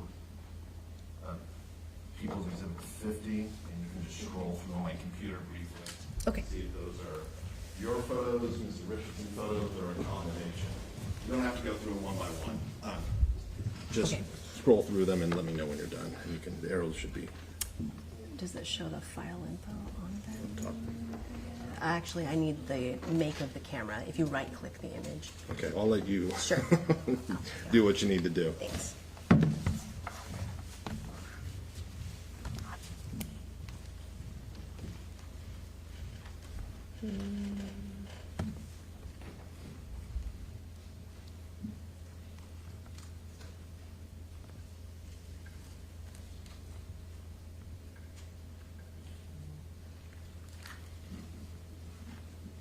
So So let me stop you for a moment. In order to determine whether you took it, you have to right-click every single photo? No. Okay. I'm just scrolling and looking through the file info on the side column, showing me the information I need. So all of these were taken. My camera is a Nikon D850, and this one is showing that it's taken with a Nikon D780. And I would say we could probably confirm with Mr. Richardson if that was his camera he used. But you do know it was not the camera you used. Correct. So It appears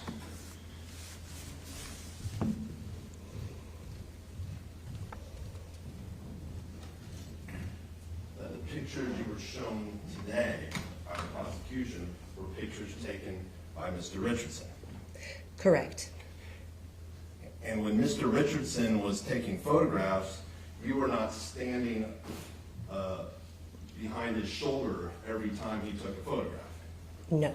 There were many times he was taking a photograph where you may have been in a different room. Correct. You know that these photographs were taken that day because looking at them, it was clearly the location where you were at. Yes. But there may have been photographs that Mr. Richardson took that you didn't ever personally observe. Correct. There could have been items Mr. Richardson photographed that you never personally observed. I don't know actually, because I was the person who took most of the evidentiary items. He mostly took the entry photos, but I could probably confirm with him personally. I have not. So do you think these photos you were just shown are mixed up with you and Mr. Richardson, or are they just him?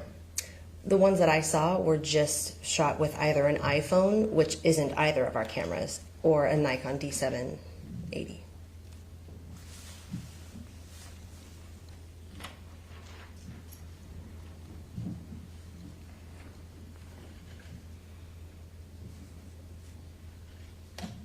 When you say you took the evidentiary photos, what do you mean by that? When an item was found in the house and deemed to be collected, they would call me to take more detailed images of it, the So item. Mr. Richardson may have taken an item as he found it in the house, but then later when those items were removed to be photographed, you likely took those photographs? Yes. He photographed them in entries, but if they were found in a drawer, we typically leave the item in place and then photograph it, a wide shot, a medium, and a close-up of every item that we find in place. When you say he photographed the entries, what do you mean by entry? As we entered the scene, and as it was before we even touched the scene, he photographed it as the scene looked. So Mr. Richardson would photograph the scene as it looked before anyone touched anything. Correct. And if you saw items of potential evidentiary value, they would then be removed to be photographed individually.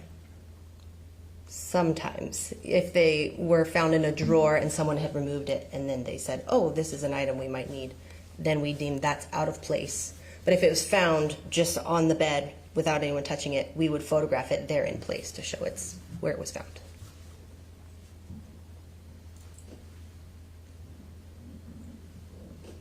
And to determine if a photo was taken by you or Mr. Richardson,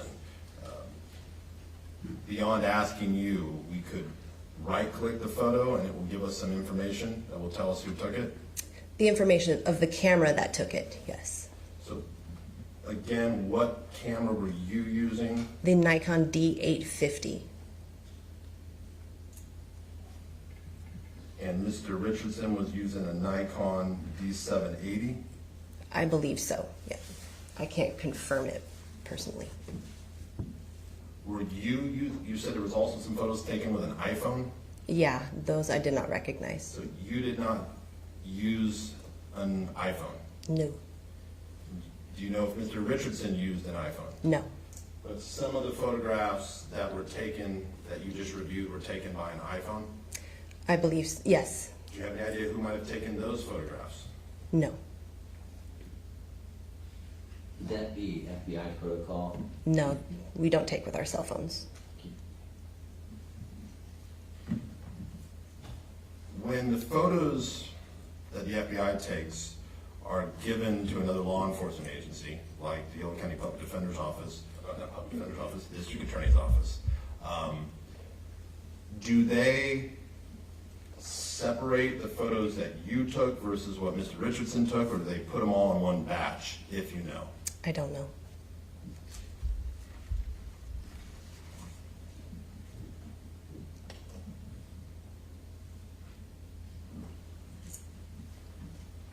Were you with, can you even give an estimate of how long, what percent of the time you were in the same room with Mr. Richardson when he was taking photos, as opposed to being in different rooms?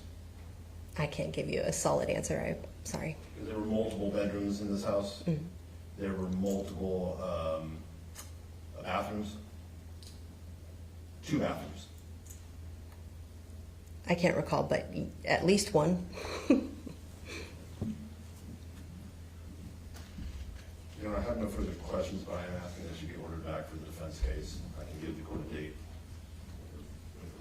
Okay, we'll do that. So we need you to testify at another time also, okay? And so we'll have to work with your calendar on that. Okay. At this moment. But is there further redirect, Mr. DeMoss? Just in terms of the evidence collection, Ms. Silver Lake, were you also involved in another process of evidence collection besides photography? As a ERT member or an evidence response team member, we're cross-trained to be, we can collect items of evidence as well. So I believe I did collect one item. More specifically, did you and another individual with the FBI, Perry Silver Lake, participate in swabbing DNA for potential blood, or swabbing potential blood for DNA? Objection outside scope. I'm going to allow. Yes. And no further questions? The other person's name has the same last name? Yes. Okay, thanks. Fine. So I opened up something. Any questions? No question, Your Honor. That's fine. Okay, and so the witness is under subpoena right now. I can extend the power of that subpoena. Do you have Yes. based on our schedule, do you have a date? I would request May 21st at 9:30 a.m. unless she contacts me and we reach an agreement for another date. Okay, and she can get your number through the prosecution. May 21st at 9:30. I'm going to order you to appear then, but I'm going to allow you to meet and confer to pick a date that's convenient for you. Okay, thank you. But I have to have a placeholder. Sure. So that's what I'm using. Okay, thank you, and I appreciate you making time for us today. Yep, thank you. Okay, so we're to Mr. DeMar. Do you have a witness you'd like to call? We recall Officer Burke. Burke, okay. On that issue that I haven't had a chance to look at? Actually, you know what? Let's call Perry Silver Lake. I think that'll be a faster witness. Okay, thanks.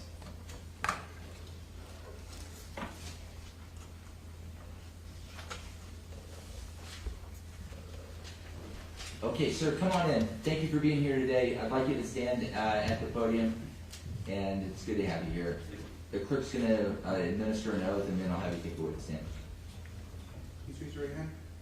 You do solemnly swear to you about to give the cause not free for the court, which do the truth, the whole truth, nothing but the truth. I do. Thank you. Please be seated.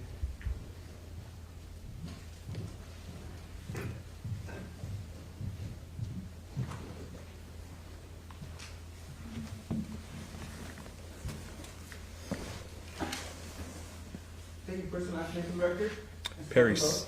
Perry Silver Lake. If you could spell the full name.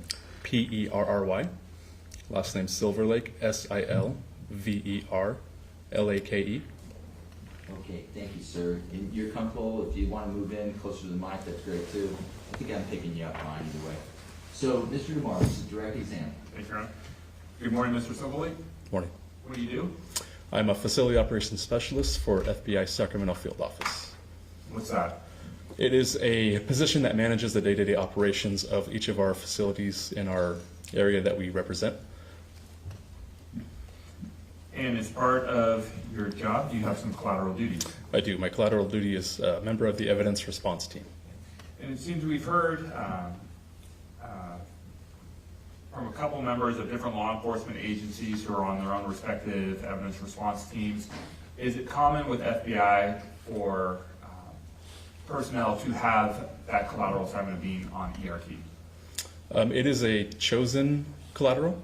It is fairly common, yes. So how long have you been a member of ERT? I've been a member of ERT for roughly 3.5 years. What are your job responsibilities when you're on ERT? Just a general collector and kind of a catch-all. I have no specialties within that response team. Sort of whatever the task means. Whatever the team lead asks for me to do. And who's the team lead? For this specific case was John Pope and Tamika McCain. Are you trained on how to collect DNA samples? I am. Did you respond, you say this specific case, you know you're here for the Carlos Reales Dominguez prosecution.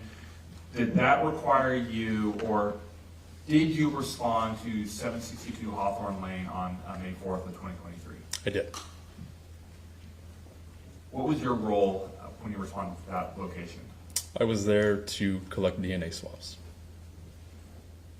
At the time you entered that residence, had specific rooms already been identified with letters, like a bathroom was letter C, or a bedroom with letter D? Yes. Now you said the collector, what does that mean? The collector is the one who actually swabs the presumptive stains. Are you usually paired with someone else called a finder? Yes.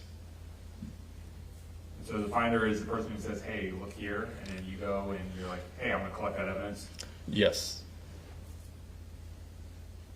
Did part of your duties take you, or part of your role, take you to a bathroom located in the residence? Yes, it did. And was that a bathroom located outside of room D? Yes. Did you see anything that either was brought to your attention or caught your own attention?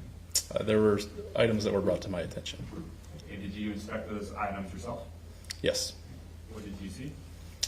Stains. When you say stains,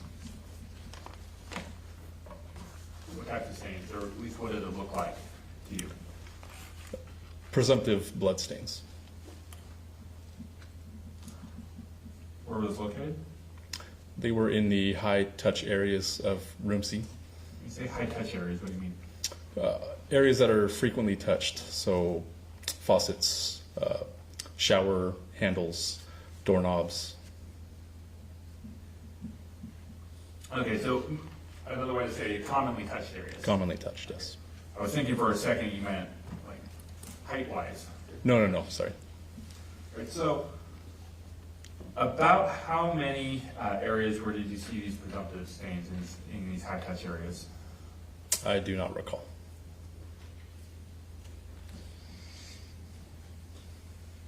Based on what you saw, did you end up swabbing for potential DNA? Yes.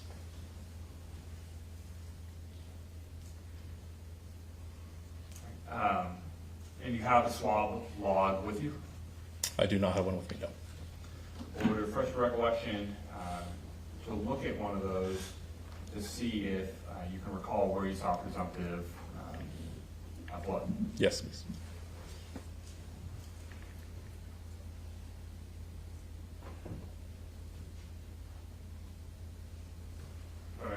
Okay. Has this been marked? This is not marked. Okay. This is just a refresh recollection.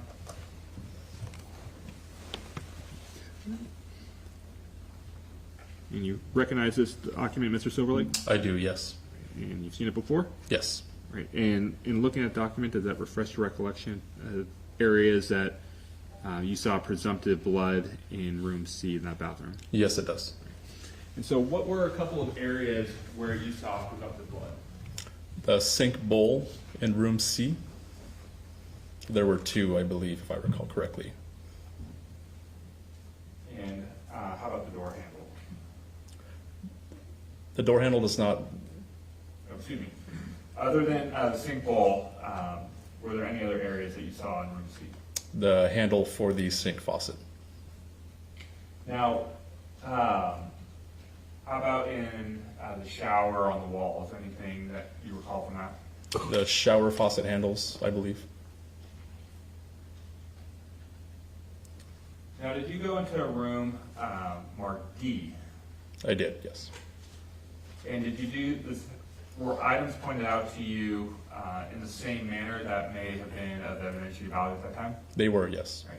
Did you go into that room and inspect those yourself? I did, yes. And did you see anything in room D that you believe to be of evidentiary value? I did. All right, what did you see? I saw more presumptive blood stains. Where were those? Those were around, on top of, and underneath the computer desk. And did you swab and collect those areas as well for potential DNA? I did, yes.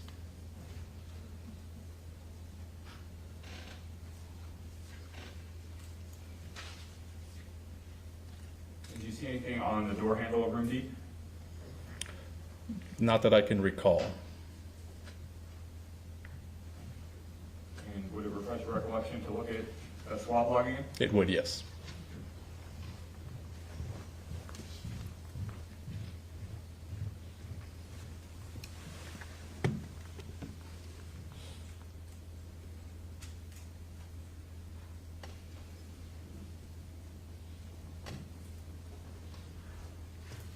Okay, thank you.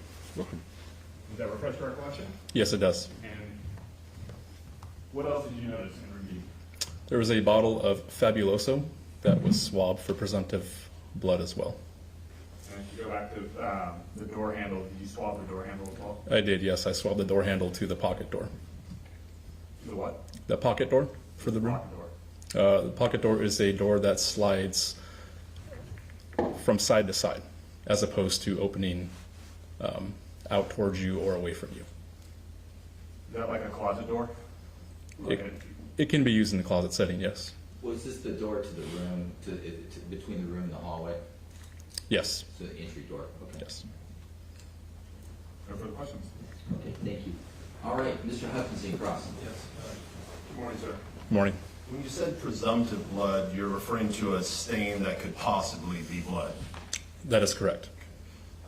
You know from your experience there can be dark stains that may appear to be blood, but subsequent testing determines that they're not. Correct.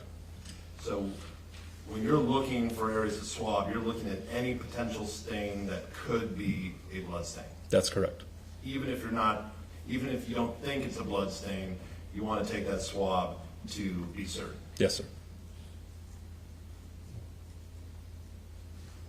And you described going into a bathroom and taking certain swabs. Yes. That was from the sink. Yes. Correct? Yep. From the shower. Correct. And one other location. Where was the other location in the bathroom? I'd have to see the swab lab again for specifics. You said faucet handle. Faucet handle.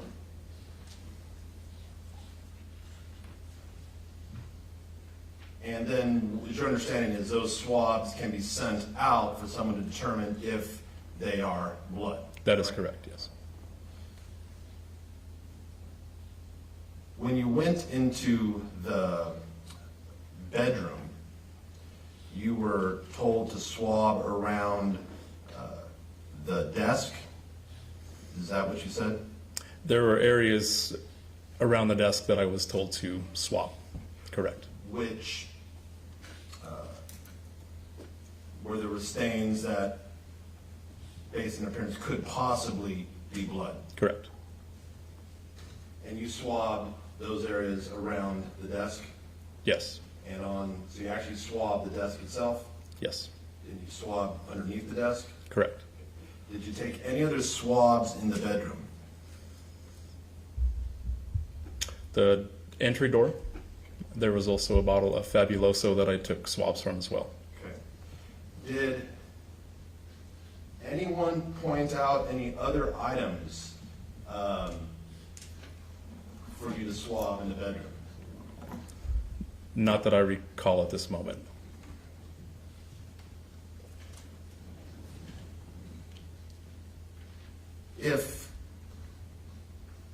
When you take swabs, is it the practice to take swabs from items that you can't take with you? Obviously, you can't take the shower with you, you can't take the sink with you, you can't take the door handle with you. Is that the practice to take swabs from those sort of items? Yes. If you have an item that has clear blood on it, but you can take it with you, the practice is to book that into evidence, correct? Correct. And then later a person can take a sample of that item and test it. To my understanding, yes. So just hypothetically speaking, if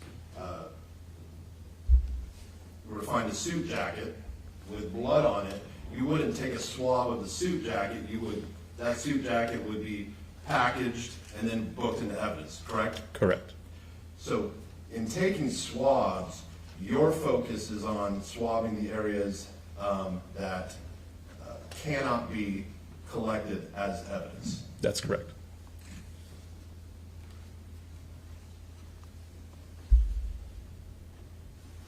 And if there were other items found in that bedroom that had blood or suspected blood on them, but could be packaged and booked into evidence, that probably wouldn't have been pointed out to you. Would that be a fair statement? Yeah, not to me. Right. I have nothing further. Thank you, Your Honor. Okay, thank you, counsel. Any follow-up, Mr. DeMore? No, Your Honor. Okay, that concludes the testimony of Barry Silver Lake. Sir, thank you for your testimony. Have a great day. Okay, Mr. DeMore, do you have a witness?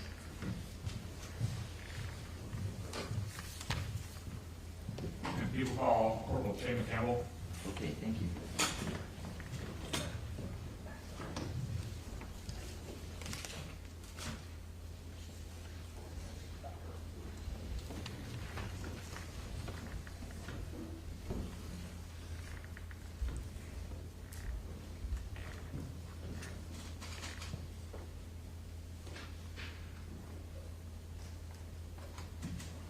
Good morning, sir. Good morning, Your Honor. Come on into the podium right here. Thank you for being here. We're going to have the oath administered, and then please take the witness stand. If you do solemnly swear to speak what you give and cause nothing for the court, to be the truth, the whole truth, and nothing but the truth? Yes, I do. Thank you. Be seated.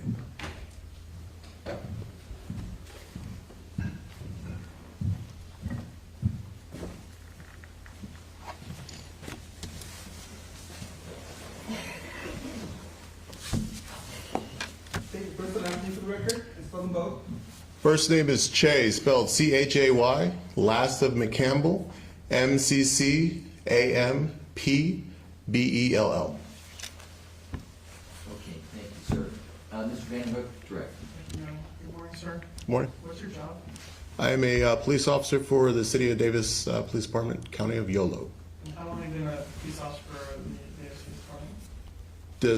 December of 2018. And were you working as a police officer for the City of Davis Police Department back on May 1st of 2023?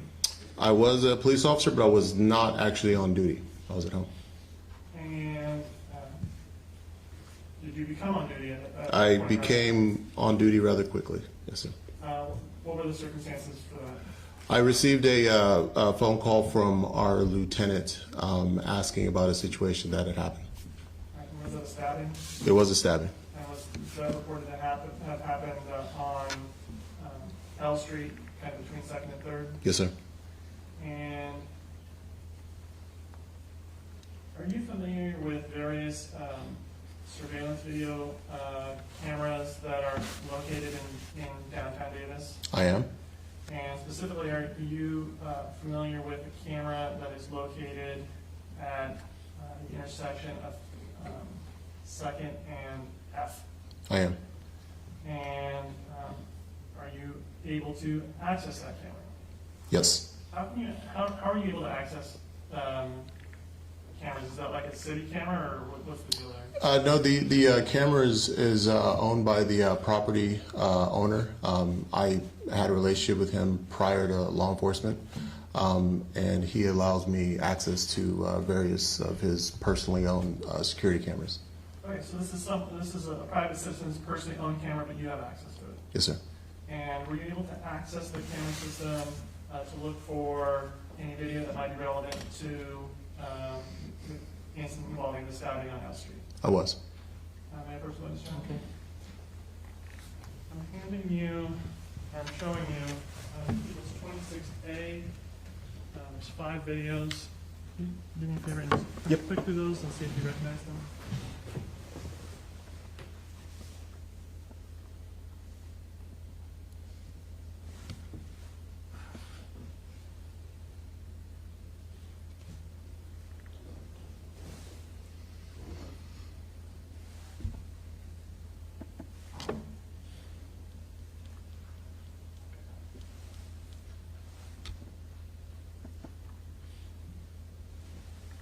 Yeah, I recognize these videos from the same camera that I viewed the night. And then, when you reviewed them, what were you looking for? In addition to being able to access the cameras, the city provides us like an MDT or information that comes from the police dispatch on our on a cell phone.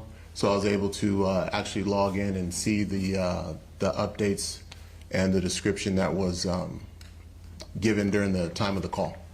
So what I was looking for was a description that was provided, being that the location was close. I thought there could be a chance that I could see a subject or someone involved in view of the camera. And were you able to find videos of a person headed towards the direction of L between 2nd and 3rd on May 1st? Towards the direction of L Street, yes. May I publish your name? Okay. So this is from People's 26A, and this is the video.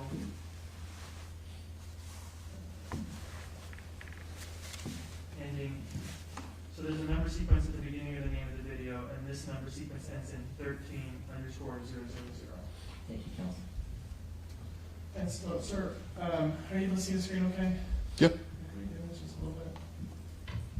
Does this show the intersection of 2nd and F? Yes, it does.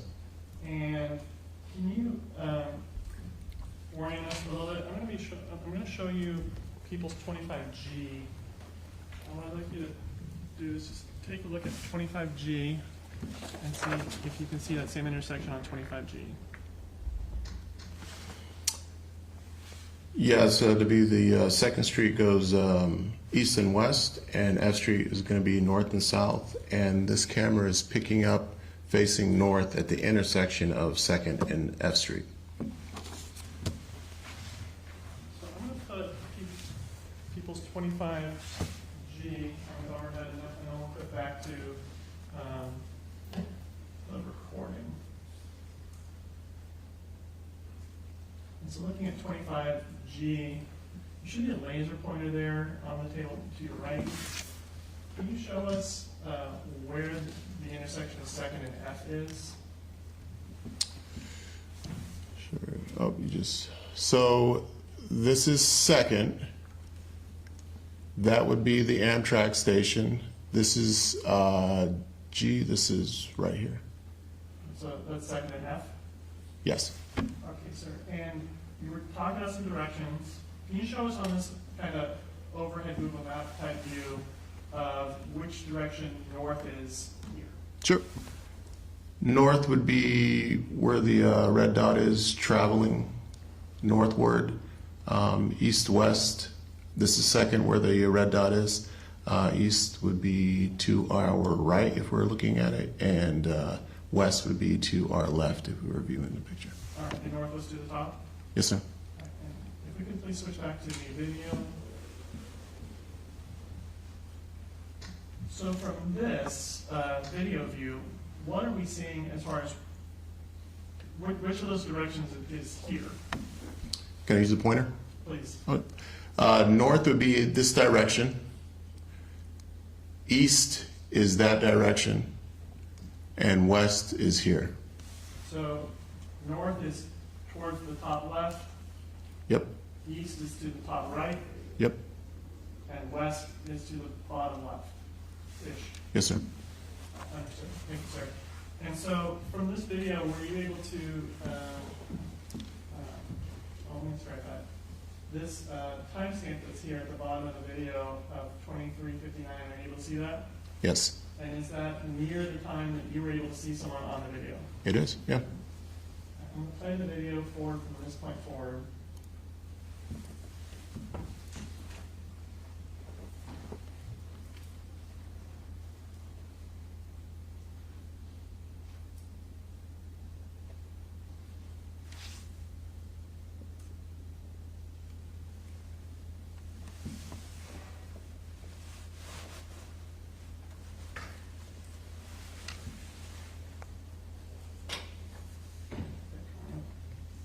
We saw a person on bicycle come from the left-hand side of the screen to the right-hand side of the screen. Were you able to see that? Yes. And so what direction is that person, what street is that person riding on? The street, immediately he was going eastward on, eastward on 2nd Street. Understood. So he's going east on 2nd through the intersection with F. Yes, sir. So I'm going to switch videos.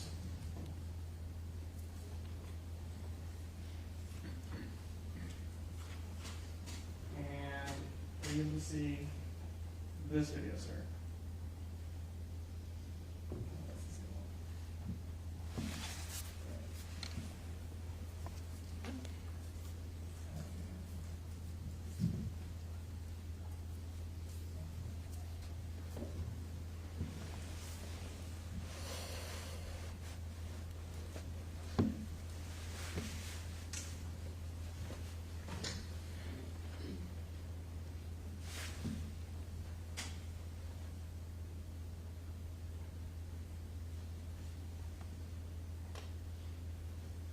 Are you able to see this, sir? Yeah. And this camera view that we're looking at now, is this also from that same location, same building on 2nd F where the prior surveillance view that we had was? It is. And we see a street that runs from the top left of the screen kind of down to the right. Do you see that? Yep. What street is that? The street that is immediately east is going to be F Street. Okay, and so the street that takes up most of the view, what street is that? That's going to be 2nd Street. And did this video also show that same person riding the bike? It showed him still going eastward on 2nd. Yes, sir. I want to play the video for you.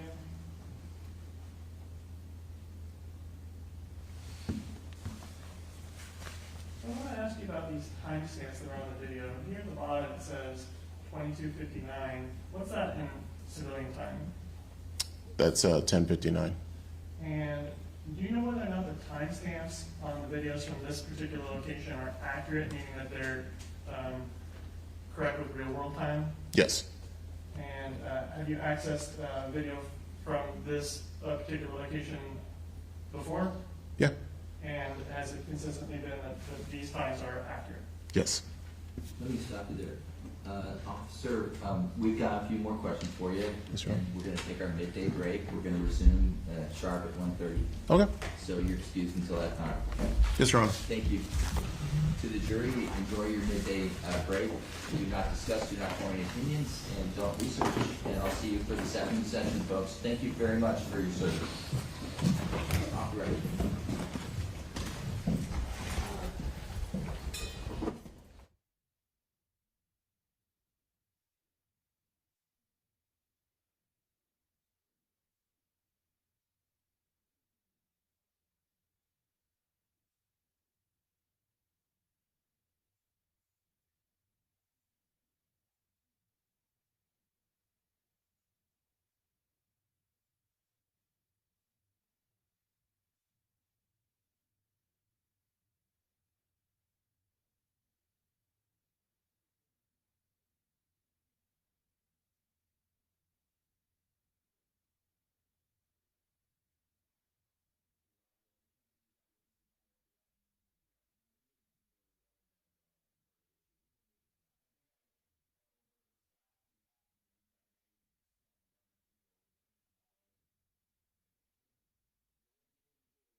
CR 2023-1391, taking evidence, and we have the witness Shay McCampbell on the witness stand. All members of our jury present, all parties and counsel present. Mr. Vanderhook, direct examination.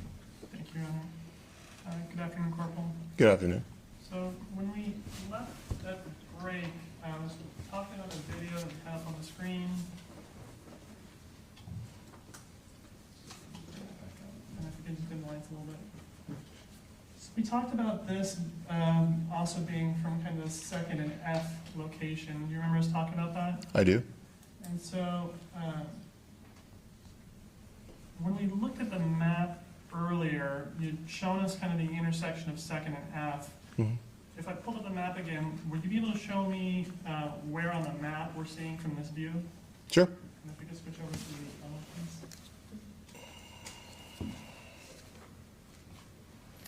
Okay, and so I have the map. This is the People's 25G backup on here. And are you able to see the area that's shown by this camera? Yeah, I can see it. Okay, could you show us where that is, sir? Yeah, so the last video that we were just viewing, the subject that was on the bike was traveling from the west eastward, approximately right here in this location, or excuse me, going eastward from the west in this location right here, just prior to F Street. Okay, so chronologically, between the two videos that we've seen, this one is actually slightly first in time, just like a moment before the first video. It is. And so, Can we agree that the camera's at the campus store? It is on the north-facing side, on the east side of the building of the campus store. Okay. Yes, Your Honor. If I call it the campus store, are you okay with that? I am. Okay. and when we're talking about the campus store, Corporal, are we talking about this building here that's at the southwest corner of 2nd and F? Yes. And so we have one view that's looking out into the intersection and one view that's looking out to the street just before the intersection? Correct. Thank you. And so for this same set of cameras, was there additional video from later in the evening? From the same vantage point or the cameras, yes, there were. Okay. And so I'm going to switch back to the desk.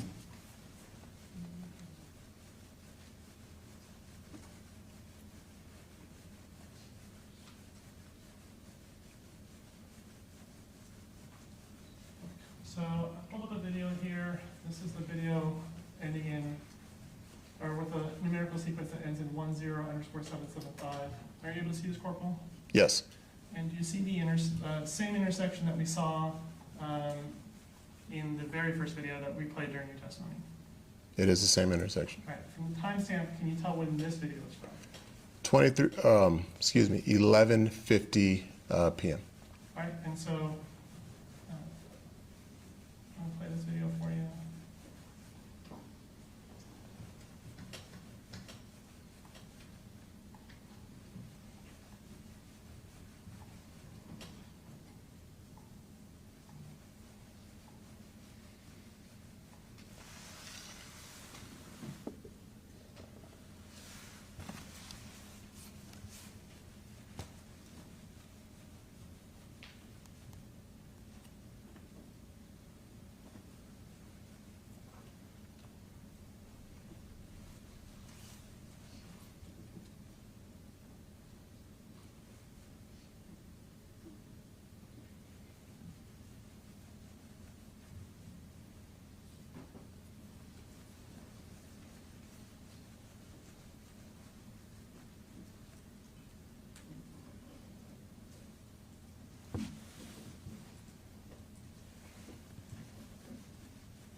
Pause the video at the 1 minute 14 second mark. Were you able to see that, sir?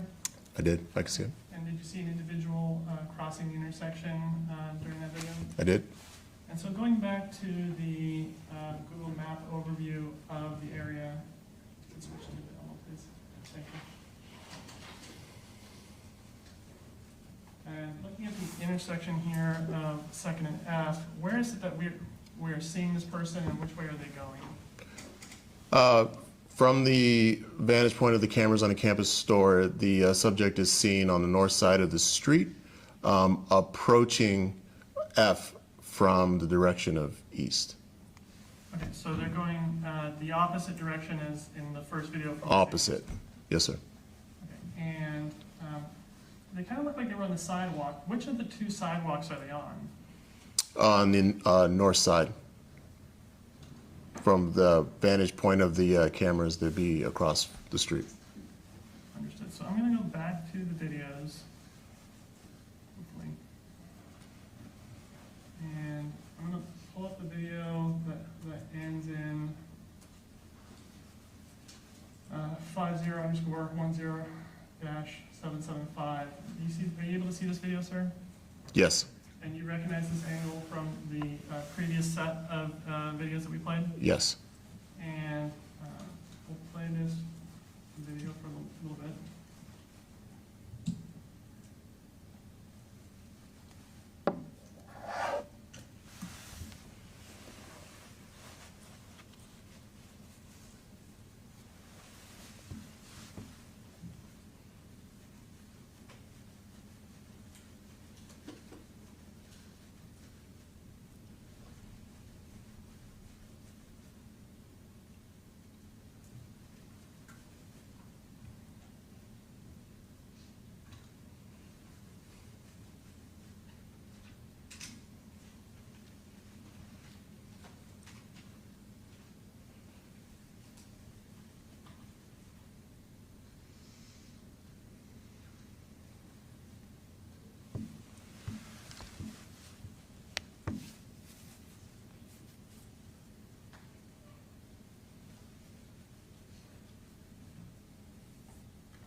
I've stopped this video at 1 minute and 47 seconds. If we could go back to the owl for just a moment, please. So, sir, when we were talking about this view earlier, you were talking about how this is the street that's west of the intersection with F. Were you able to see the an individual in this most recent video that I played? Yes. And which direction were they going? They were traveling westward. So the opposite direction from the prior video that I showed you with the same person? Opposite. Or sorry, with the person. And then I want to ask you, which sidewalk are they on? The last footage that we just viewed, they were on the north side. All right, and I want to go back to that footage for just 1 second. On this footage from the north side here, do you see the timestamp here on the video? I do. When is this video from? May 1st, 2023. And at what time? At 11:51 p.m. And you verified that the video recordings from this particular set of cameras gives accurate timestamps? Yes, sir. Okay, so I have one last video that I'm going to go to.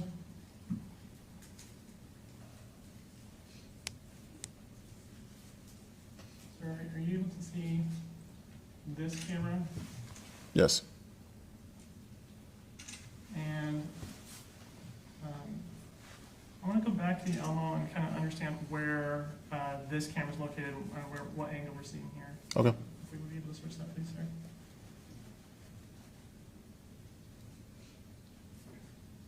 Okay, so are you able to see on people's 25G where this camera is located and where it's viewing?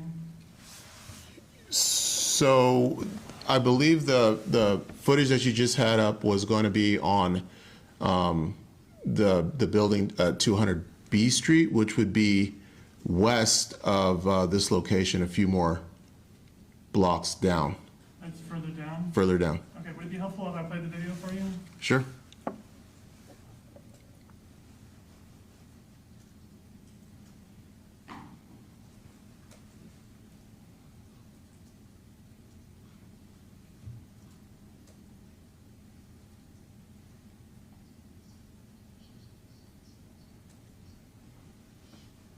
And so this kind of 200 B Street, is this further away than that second and F location that we were talking about before? It's approximately four blocks. It's a continuation of Second Street. It's where Second runs into B-Boy Street. Okay, so then I want to ask you about this set of camera, this camera then. Did you have access to this camera view as well then? I did. And is this from the same private citizen who has various cameras? Yes, sir. And so I'm going to put on the overhead People's 25A. Looking at 25A, are you able to see where this camera is located?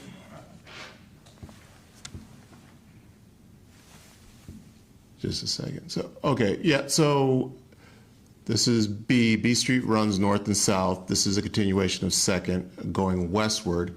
The camera view that we're looking at is on the rear of this building. There's a fence line that separates this building from another business, and there's a breeze through or walkway, and there is a camera position right there facing southwards towards Second Street. And so then this building is on the north side of Second with its view facing southbound so that it can glimpse some of Second. Yes, sir.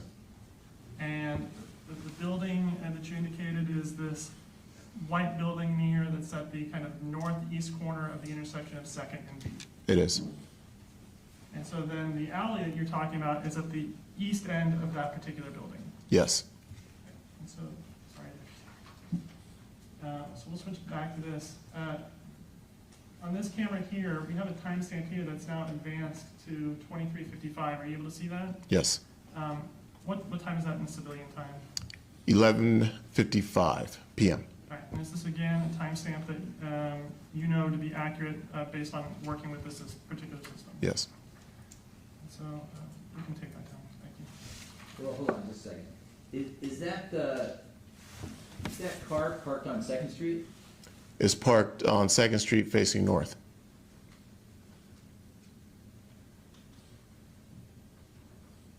I misunderstood your testimony. I thought the building was on the north side of the street and the camera was facing South. south. Oh, the car's facing north. Yes, sir. Yeah, okay, yeah, good. You're clear, I'm not. I got it now. Thanks. Good, I'm good. Thank you. So, Officer, or Corporal, I apologize. Have you reviewed these particular sets of surveillance video before? Previous to this night, yes. And, sorry, these recordings that we showed you in court, have you seen these recordings before? Yes, I have. And for purposes of this question, I just want you to assume that the person in the first two videos is the same as the person in the remaining three videos. Did you see any difference between the person in the two sets of videos? No, I did not.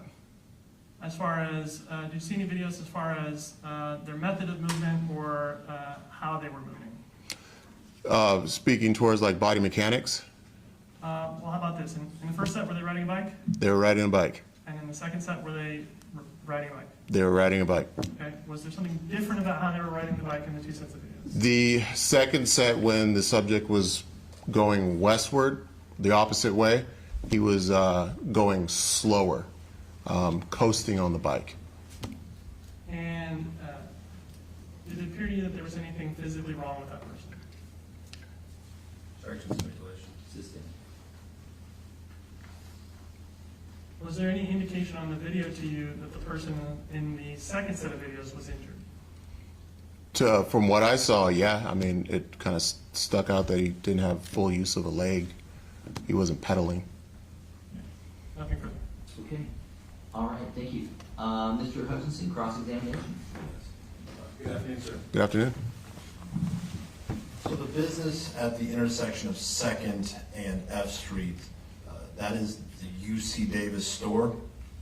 It is. That is a private business that is not owned by UC Davis? The building itself is privately owned with an assortment of business is located. So when you speak of knowing the owner, you're referring to the owner of the building, Yes, sir.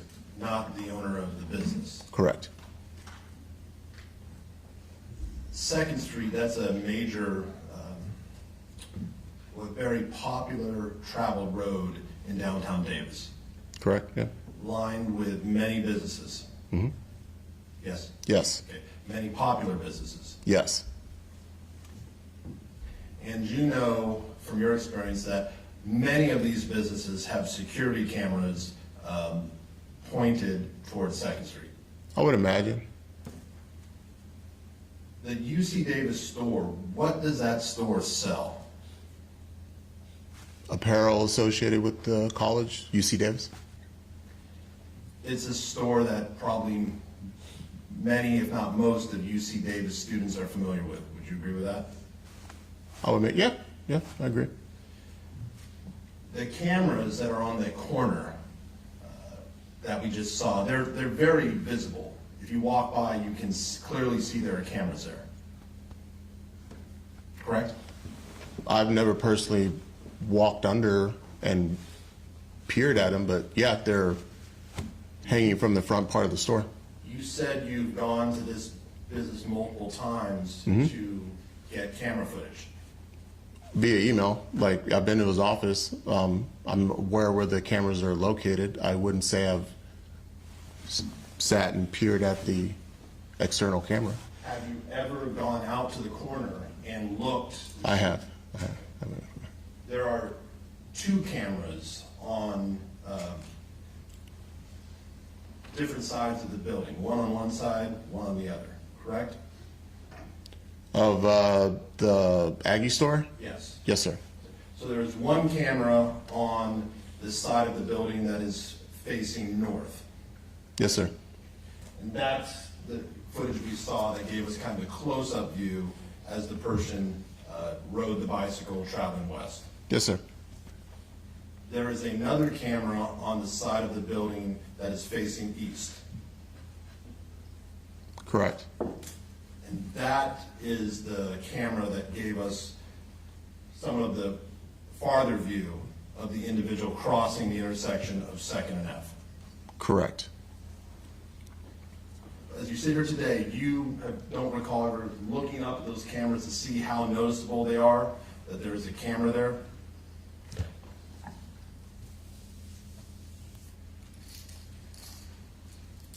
I cannot honestly sit here and say I made a concerted effort and stood on the corner to locate the camera. The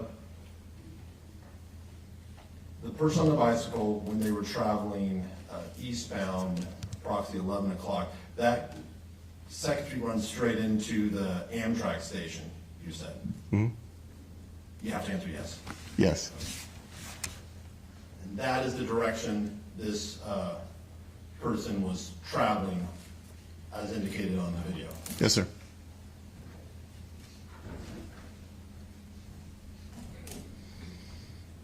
And the other video that you checked, that was a camera operated by or on a building owned by the same property owner? Yes, sir. And you said that was on the corner of, it's on a building located on the corner of 2nd and B Street. Correct. As you're getting closer to the UC Davis campus. Correct. Black Bear Diner is just across the street from this building on the Correct. It'd be the northwest corner of 2nd and B. Yes, sir. And the camera we saw, which had the truck was parked on 2nd Street, kind of diagonally in a parking spot. Yes, sir.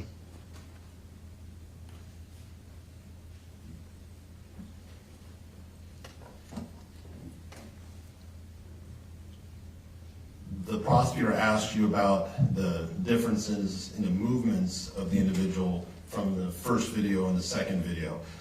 The first video, the individual was pedaling a bike. Correct. The second video, the individual was sitting on a bike. Correct.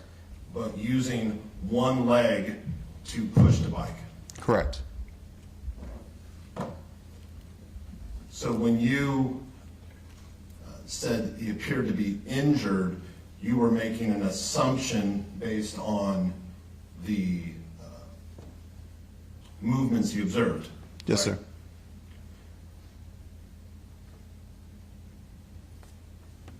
But from the vantage point that you saw, you couldn't tell if anything was wrong with the bike at that time.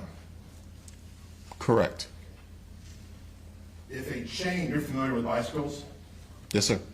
If a chain falls off a bicycle for whatever reason, then you can't pedal it, correct? Correct. You would actually have to put the chain back on the spoke before you can pedal it. Correct. But if a chain has fallen off the spoke, you could push the bicycle with one foot. Yes. But it would probably be more logical and be more efficient to simply put the chain back on the bicycle. Would you agree? Depends. I mean, in those circumstances I've been in, I've done either or. So when you've had, you've been riding a bicycle when the chain falls off? Yeah. Okay. And in those circumstances, you have just pushed with one leg your entire way home without fixing the chain? The times that happened to me as a child, I was able to maneuver and just put it back on the rear sprocket. Even as a child, you were able to put the chain back on the bicycle? Yeah, I moved the bolt and slide the rear wheel back. And then once it's back on, then you can ride? Carefully, yes, sir. I have nothing further. Thank you, Your Honor. Okay, thank you, counsel. Mr. Vanderhook, any redirect? No, Your Honor. Okay, thank you, Officer McCampbell. I appreciate your testimony. Have a great day. Thank you, Your Honor. Thank you.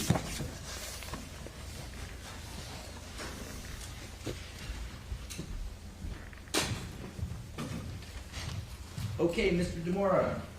Well, Sergeant John Lopes. Okay, John Lopes, okay.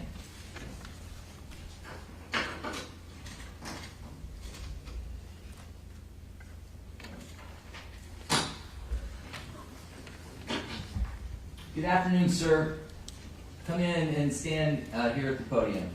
Thank you for making time for us today. Certainly. I'm going to have the clerk administer the oath and then have you take the witness stand. You do solemnly swear to you must give and cause nothing but the court shall be the truth, the whole truth, and nothing but the truth? I do. Thank you. Be seated.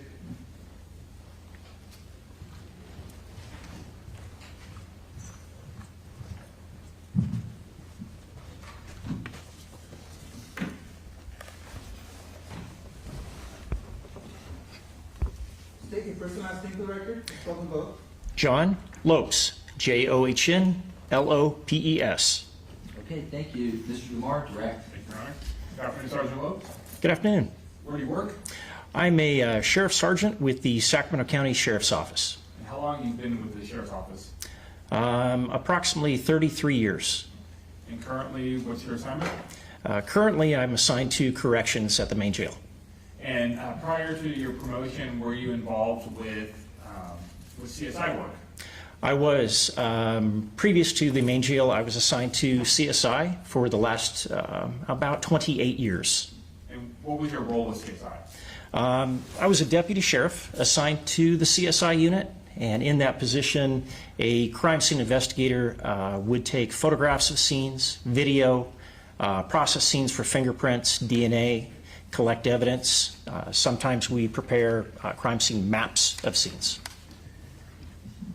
And you were called out as part of the Sacramento Sheriff's team that came to assist the Davis Police Department with a series of stabbings back in April and May of 2023. I was.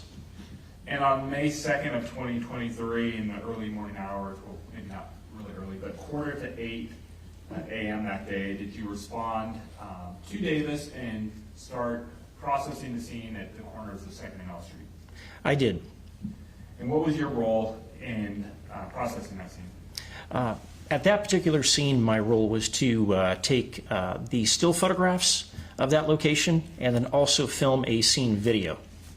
And when you met, or excuse me, when you responded to that area, did you meet with a Corporal Alex Torres and a dispatcher by the name of Shannon Hall. I did. Had they been documenting the scene prior to your arrival, or did they document it with you? They had started processing that scene or documenting it before my arrival. Now, at the time, were you made aware that there had been a stabbing around close to midnight on May 1st, previous evening? I was, yes.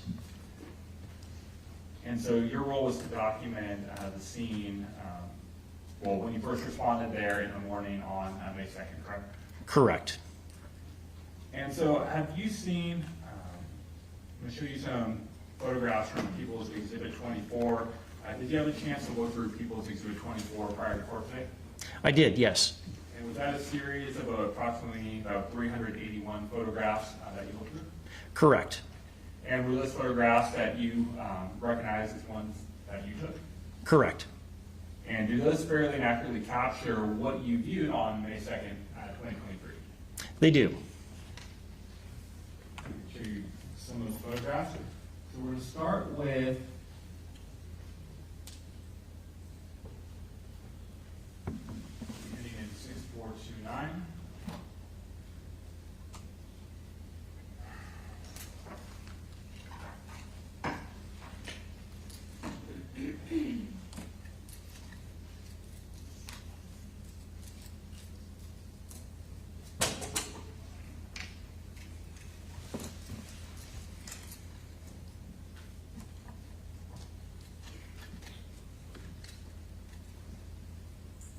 What do you think?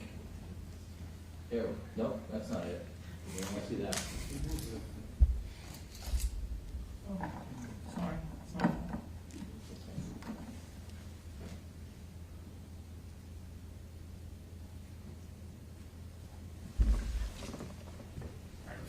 So is this a photograph that you recognize? I do, yes. And so, are we looking, what were you trying to capture in this photograph? These are a series of photographs of the surrounding street area. So what we do is we don't just take photographs showing a specific location. We begin by showing the surrounding area to tie it to a specific event or a specific scene that may be in the neighborhood. So here we're starting to show an intersection corner where we will be moving around through that area and taking additional photographs. At the time you knew, well, obviously based on the crime scene tape, but you knew approximately where the stabbing had taken place? Correct. When we arrive on a scene, we will meet with detectives and we will talk to them about the location of the scene, what it entails, what we're looking for, before we begin taking the photographs. We're going to dim the lights. Thank you, Jess. I'm showing you photograph ending 6495. Now, is this another photograph where you're zooming in more into the location where the stabbing had taken place, or the stabbing had taken place? It is, yes. Now, I want to go a little bit closer in. Were you taking photographs? Oh, when you arrived on scene, were there still tents set up in that area? There were, yes, there were sleeping tents that were on the sidewalk. They would be in this photograph, if you could see them. They're behind the two vehicles that are near the center of the roadway that are parked, or the right side of the roadway that are parked near the center of the photograph. And you could see a blue, like a pop-up tent. The actual sleeping tents that we're talking about would be to the right of that blue pop-up tent. Do you happen to have a laser pointer up there? I do. Can you just identify that, use the laser pointer to point to where those tents were in relation to that blue pop-up? Certainly. So the blue pop-up tent is just to the left of center of the photograph, and to the right of that, there's of that tent, there's a dark-colored car, and the sleeping tents would be under the trees to the rear or behind that dark-colored car.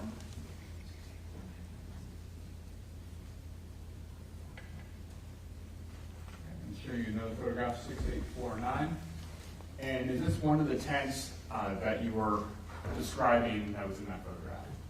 Correct. So in this photograph, we're looking almost in the opposite direction from that previous photograph. So the previous photo, we were looking south.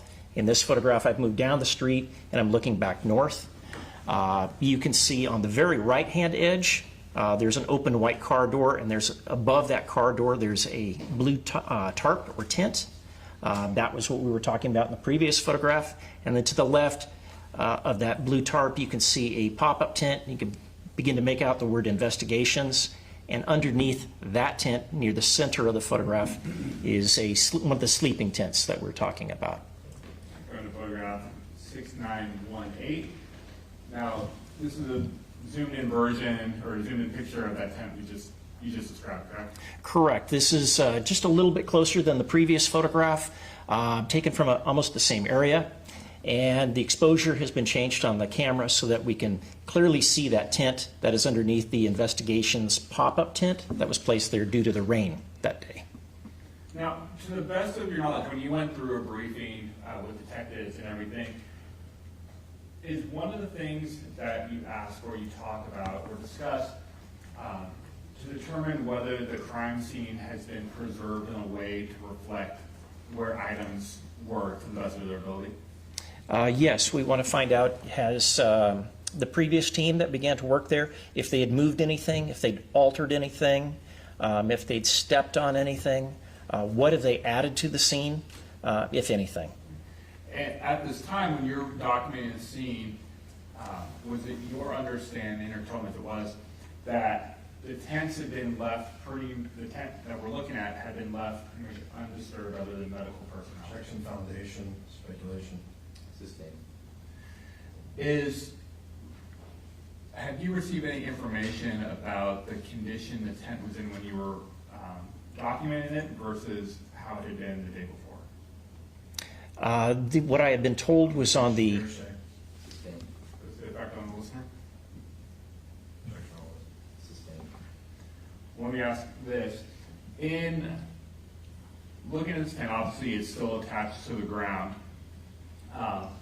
Were there any signs or indications to you that it had been taken apart, dismantled, and then put up again?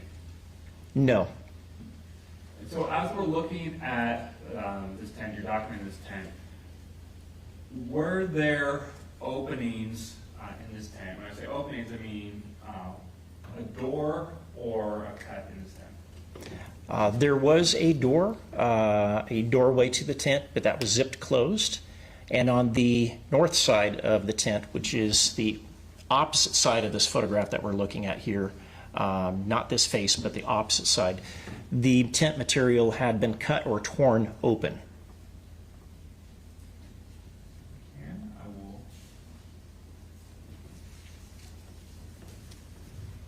looking at 6972, and is this what you were just describing, that opening in the tent? Correct. So this photograph is just taken from the previous photo we looked at. I was looking north. In this photograph, I've moved to the north side of the tent, and I'm looking south, so we're seeing that opposite side. And then in the center of the photograph, on the face of the tent, you can see a darkened area. We can actually look through the wall of the tent into the interior, where you could see contents on the floor, which is that gray material in between the red. It looks like there's some type of netting over the tent. Do I have that correct? There is a green, I think a yarn that had been placed over the side of the tent to create a grid, and it was held in place by binder clamps, and that had been placed there by the initial Davis Police Department crime scene team.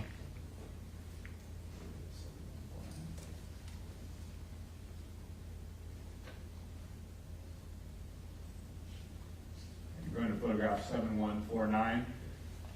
You mentioned the opening, or excuse me, like the zipper area to the tent. Is this what we're looking at right now on the right side of the picture? Correct. So this photograph, if you think of the previous photo, what I've done is I've shifted to the right, and I'm now looking to the east. So we're looking at the face of the tent where the door is, which is zip closed. And if we look to the rear of the tent, you can see the white van just to the left of the tent, and above that would be that blue tarp that we began talking about.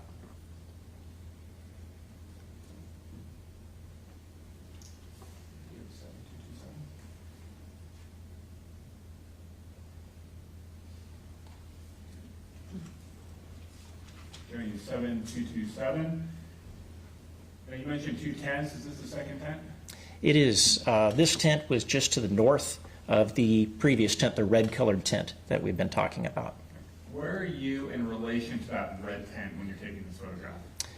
The red tent would be just out of view to the right. So if I turn basically 90 degrees to my right from this photograph we're looking at now, you would see that red tent.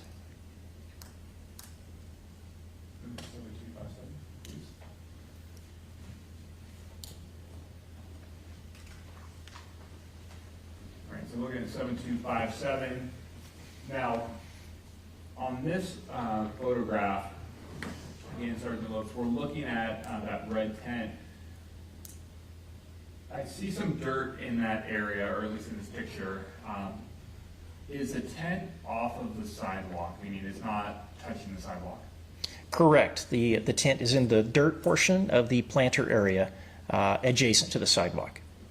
Do you recall about how much room there was between the sidewalk and the tent? Several feet, if I were to guess. Objection, speculation, who is right? Sustained, stricken. It's partly because of the way you phrased it. You said, I'm guessing. We can't have guessing. But he can circle back with you, Alex.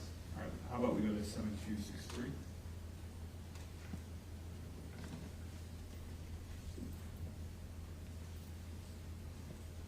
All right, looking at the left side of the tent, are you able to estimate, to the best of your ability, how much distance between the sidewalk and the tent? About 2 feet. Yeah, so we just use the phrase, I guess, sometimes, when we really have a reasonable estimate, and that's what you just did. Correct. I get it. And did you have the opportunity to take a few photographs of the interior of the tent? I did, yes.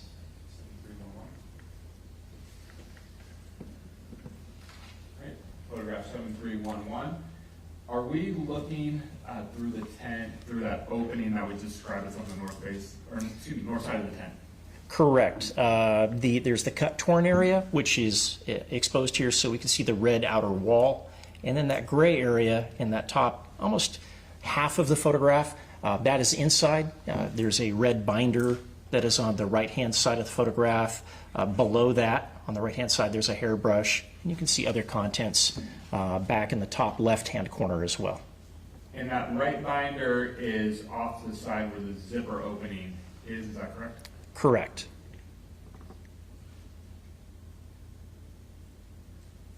When you were inspecting the tent and photographing it, did you see any other cuts or tears in that tent?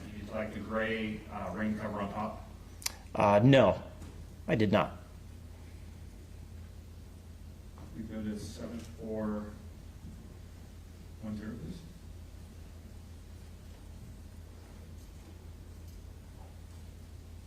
And is this a picture of you looking down through the cut that's in the tent? It is. So from that previous photo where we were looking back deeper into the interior portion of the tent, in this photograph, I'm looking almost straight down into the interior to show what is closest to me, near my feet. In fact, that probably is my foot at the very bottom corner.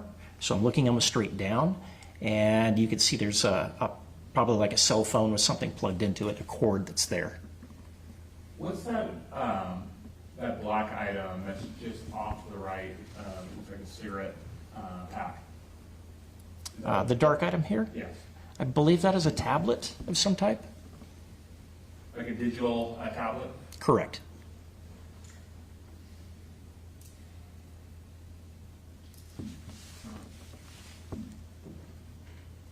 And going to 7455.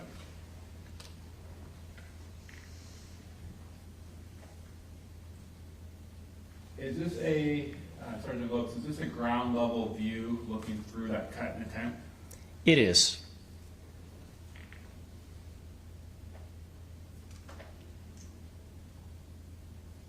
One moment.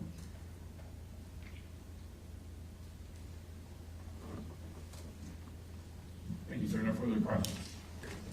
Thank you, counsel. Any cross? Yes, sir. Good afternoon, sir. Good afternoon. My name is Dan Hutchinson. Thank you for being here this afternoon. So, in addition to yourself, Shannon Hall from the Davis Police Department was taking photographs at the scene when you were there?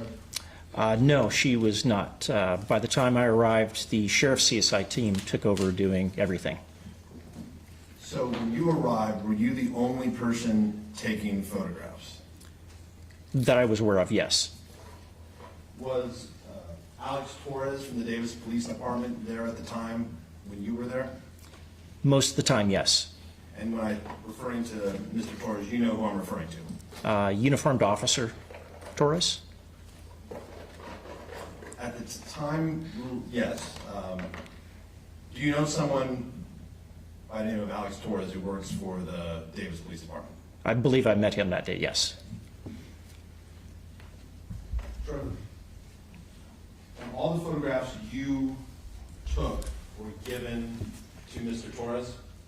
The photographs were burned over to a CD or DVD, and they were sent over to the Davis Police Department, I believe the following day, and they were taken there by Sergeant Lowry. So I'm going to show you some of the photographs. I'm going to sit down. Certainly.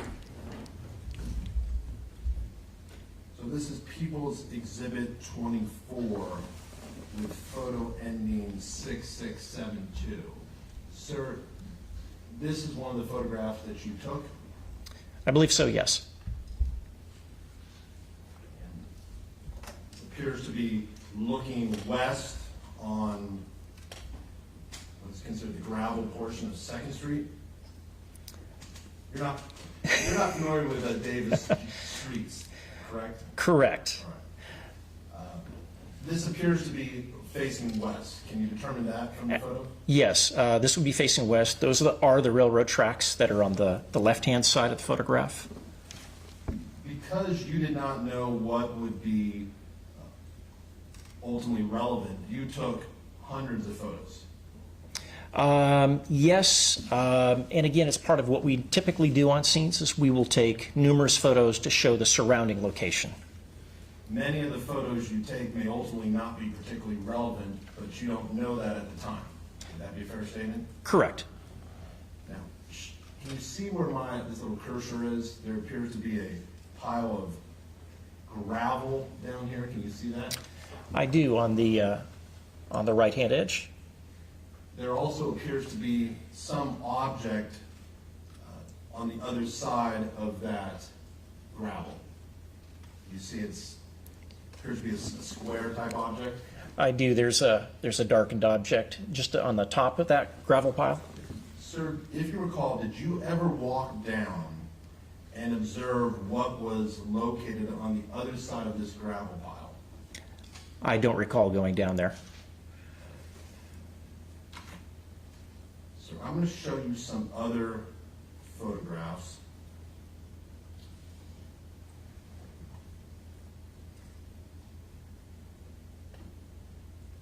This is marked Defense Exhibit E.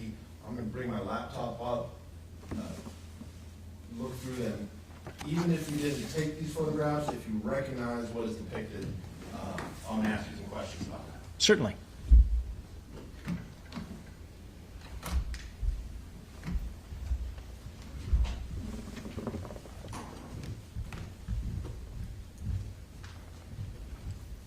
Okay, so there's 5 photographs.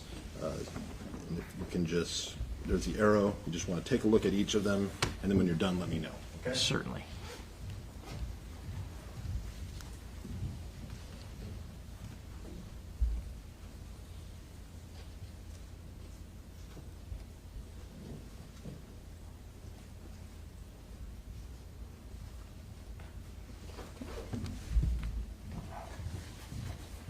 Sir, do you recognize the scene that is photographed in those 5 photos? It's just the railroad trackside area. There's a power station that is also in the photographs.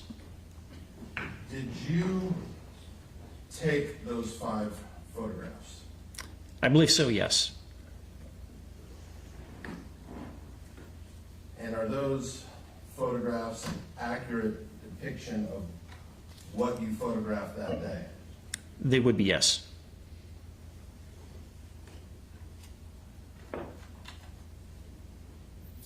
Permission to publish, right? Granted.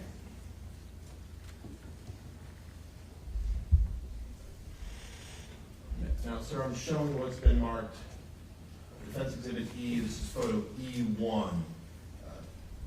You can see the gravel where my cursor is. Can you see the gravel pile? I do, in the bottom right-hand corner of the photograph. And then we now have a closer view of that square object that we looked at. Does that appear to be an overturned chair or sofa of some sort? It appears to be something like that, yes. It's just to the left of the gravel pile now. I'm going to zoom in a little bit, sir.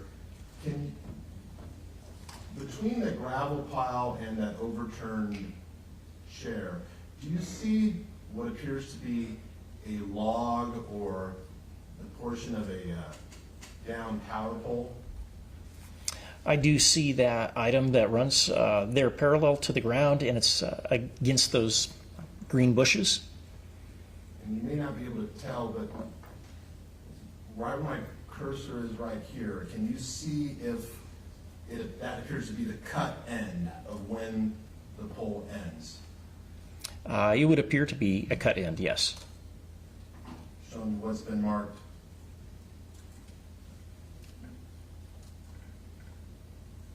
Photo E2. Again, sir, I'm going to zoom in. This shows the gravel, the overturned chair, and that appears to be a wooden power pole or something similar to that? Correct. And now this is Defense Exhibit E3, and now you're farther back, but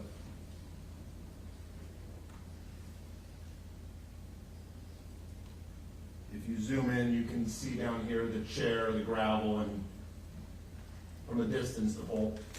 Correct. In this photo, the items that we're talking about, that pole, that gravel, the chair, would be there on the bottom left-hand corner. And now I'm going to E4.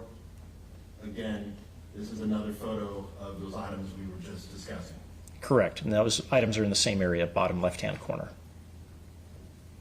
And showing you what has been marked Defense Exhibit E5. This shows, it appears to be an apartment complex on the south side of the railroad tracks. Correct. So someone sitting on that wooden pole would be looking and facing south, would be looking at the apartment complex, which is right across the tracks. Correct.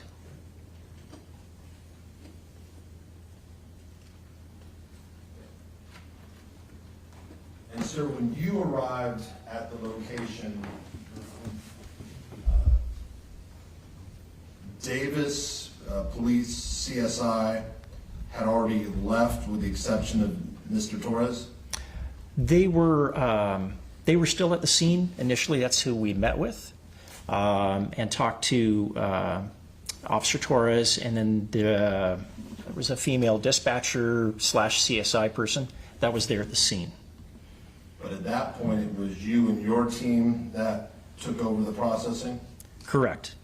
In addition to yourself, how many other members of your CSI team were there? My sergeant at the time, Sergeant Lowry, Rachel Lowry, and then we called in Deputy Ariel Fontes to assist with the evidence collection from the scene. If you recall, what time did you arrive at the location, or did your team arrive at the location?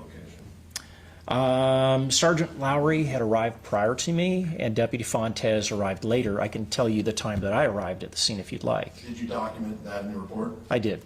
Would it refresh your memory to look at your report? It would. Your Honor. Okay.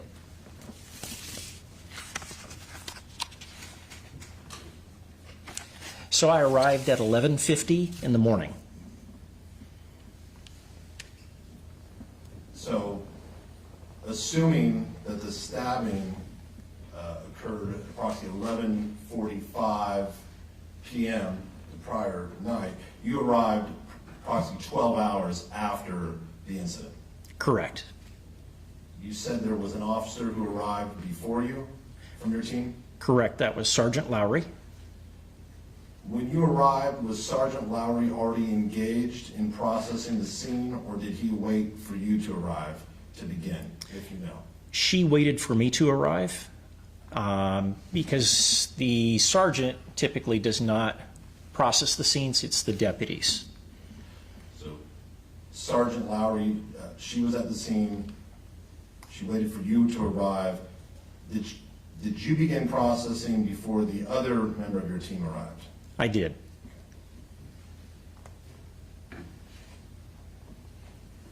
And whatever happened at that scene during the 12 hours before you arrived, you have no personal knowledge of that? Correct. Nothing further. Thank you, sir. Okay, thank you, counsel. Any redirect? No, Your Honor. Thank you, counsel. Okay, Sergeant Lopes, thanks for your time. Have a great day. Okay. Thank you, you too.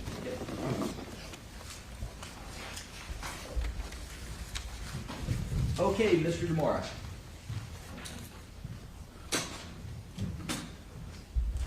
People call it Detective McCluskey. Okay.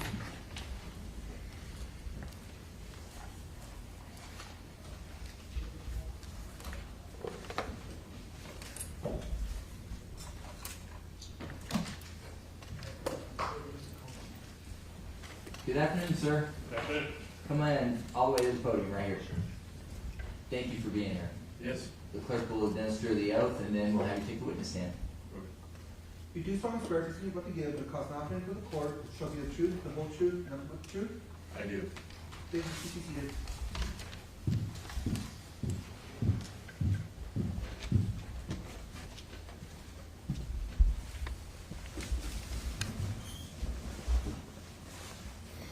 Take your first and last name for the record, spell them both. Henry McCluskey, HenryMcCluskey. Okay, I just realized that I need a stretch break. So, thank you. And the first thing we're gonna do is, feel free to stand up and stretch with me.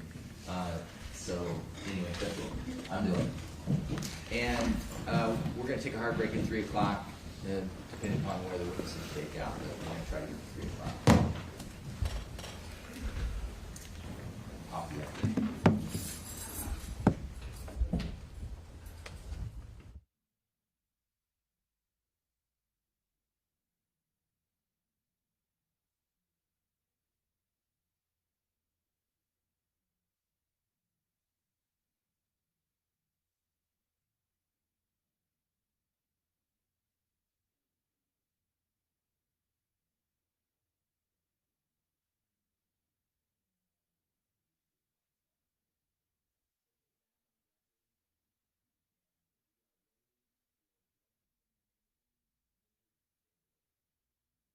Good afternoon, sir. Good afternoon. What's your job? I'm a detective with the Sacramento Police Department. How long have you been a detective with the Sacramento Police Department? I've been a detective for about 7 years and with the department for over 20 years.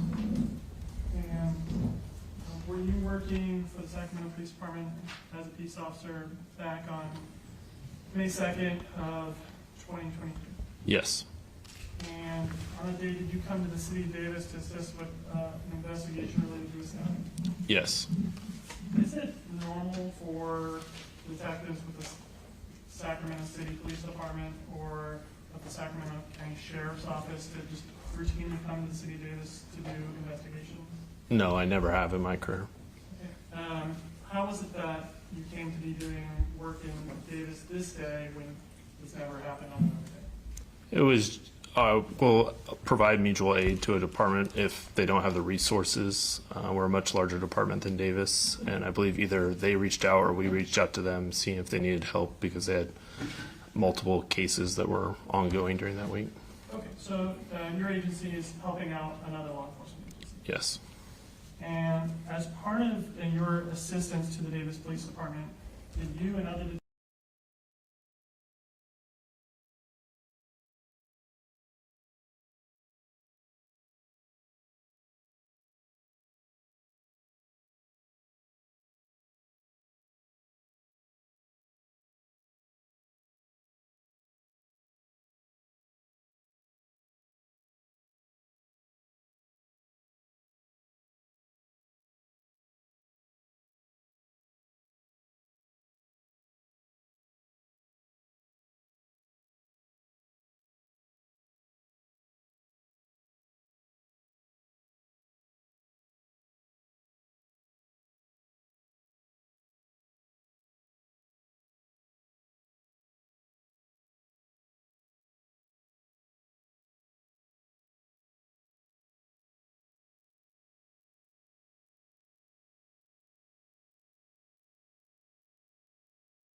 So in the state of California, there are certain criteria by which paramedics will bypass a non-trauma center with a patient to get to a trauma center based on their injuries.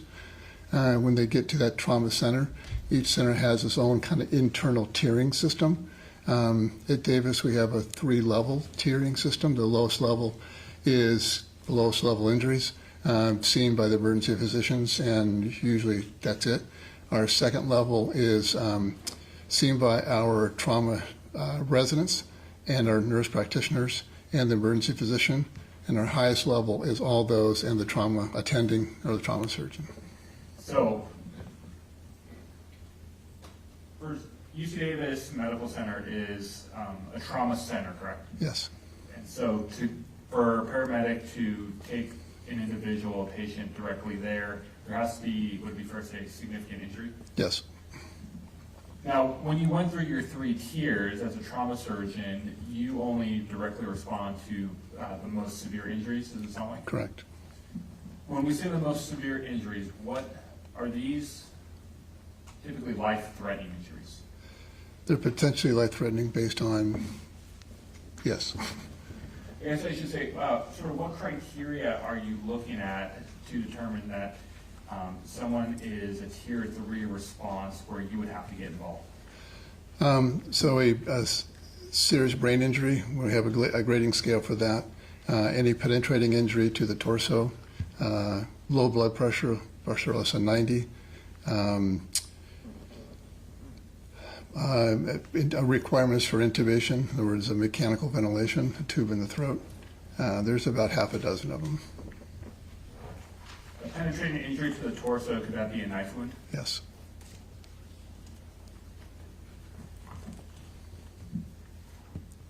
I would imagine not all knife wounds would require a tier 3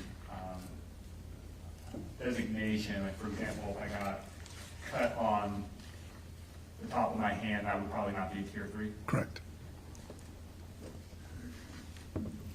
For these penetrating injuries to the torso, is there a concern, or would something that could potentially hit a vital organ rise to the level of tier 3? That's the reason they're in that level. So on May 2nd of 2023, did you have contact with a patient by the name of Kimberlee Guillory? Yes. And was she admitted to UC Davis Medical on that day? She came into the emergency room and then she got admitted to the hospital, yes.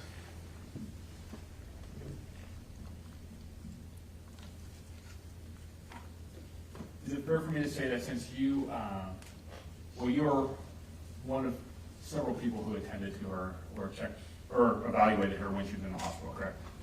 In the hospital or in the emergency department? In the emergency department. Yes, it's a large team. Is it fair to say that Ms. Guillory's injuries rose to the level of a tier 3 response? Yes. Why is that? Some stab wounds hit nothing. Some stab wounds get in and hit something serious, and hers was a latter.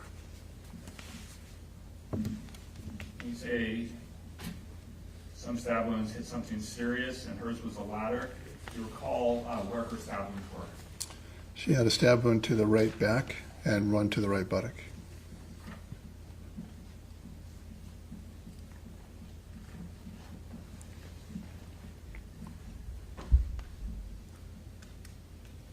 In terms of the injury, the stab wound to her right back, what, if anything, was significant about that?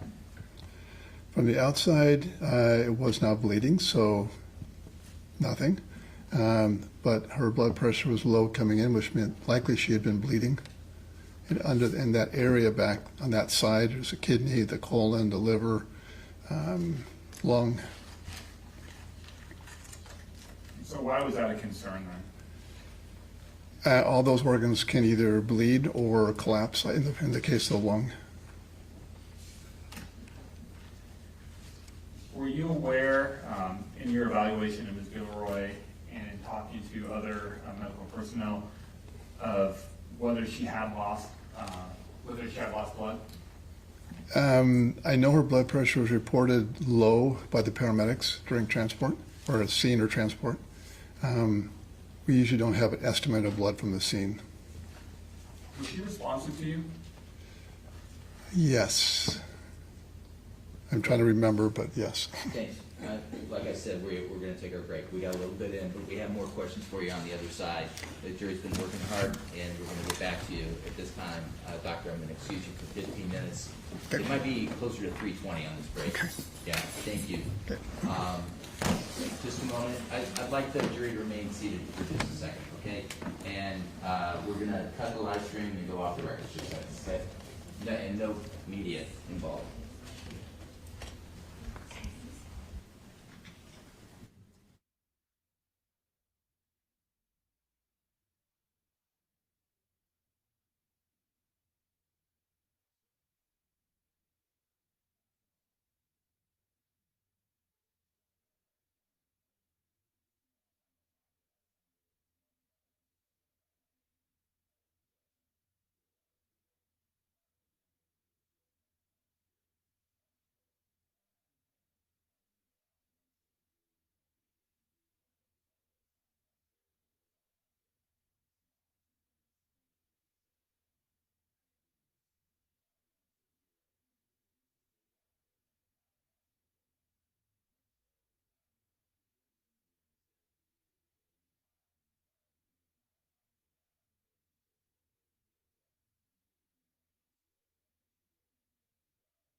State of California versus Carlos Reales Dominguez. We have Dr. David Schatz on the witness stand. He's subject to direct examination. Mr. Nomura. Thank you, Your Honor. And Dr. Schatz, we had left off talking about Ms. Guillory's injuries, and so I want to come back to, you mentioned her blood pressure was low. Why is that a concern to you as a trauma surgeon? It usually indicates bleeding. Is the level, is her blood pressure level, does it indicate whether she had been losing blood for a long period of time or whether it had been less dire? So we look at the normal blood pressure, so-called normal. Many of you may have a blood pressure of 90, which we consider critically low, but my wife does. But in general, a blood pressure of 120 is kind of a normal pressure. Less than 90 is considered critical. If it's a long-term bleed, as in over weeks, the body will compensate. But if it's an acute bleed, it doesn't have time to compensate. So that blood pressure less than 90 to us as trauma surgeons, as with an associated injury, means she's bleeding until proven otherwise. Hold on, counsel. Doctor, can I have you move in a little bit and then move that mic up as far as you can to the top of it angles. Yeah, there you go. I think that would be better for us. Okay, go ahead, counsel. Thank you. And doctor, could you recall, was Ms. Guillory's injuries, was her blood pressure in the critical zone or was there something else? It was low, yes.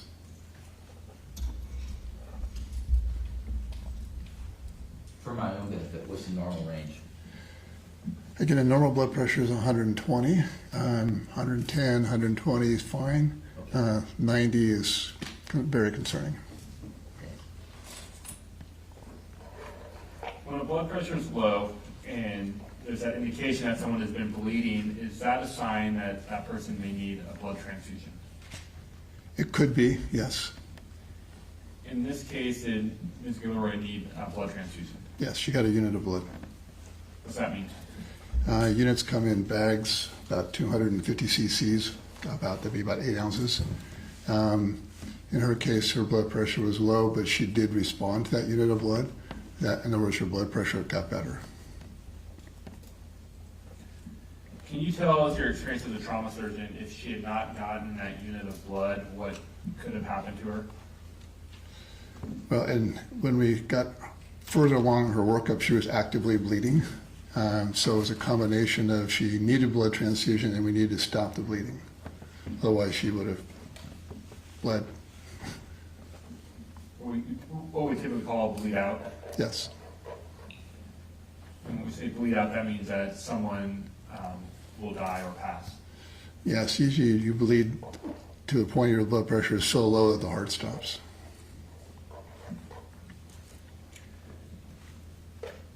And so, we talked about the two injuries, the injury to her right back and the injury to her right buttocks. Did one of the stab wounds that she had received hit an organ? Yes. Which one of those? The right back.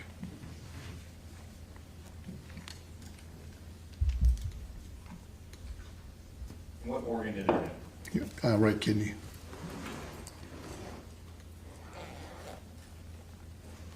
What's the kidney do?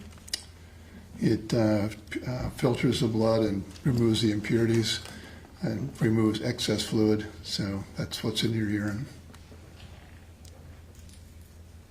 Was this a concern to you as a trauma surgeon? In her case, yes, because there was one of the organs that's lying near that stab wound. What's the organ lying near that stab wound?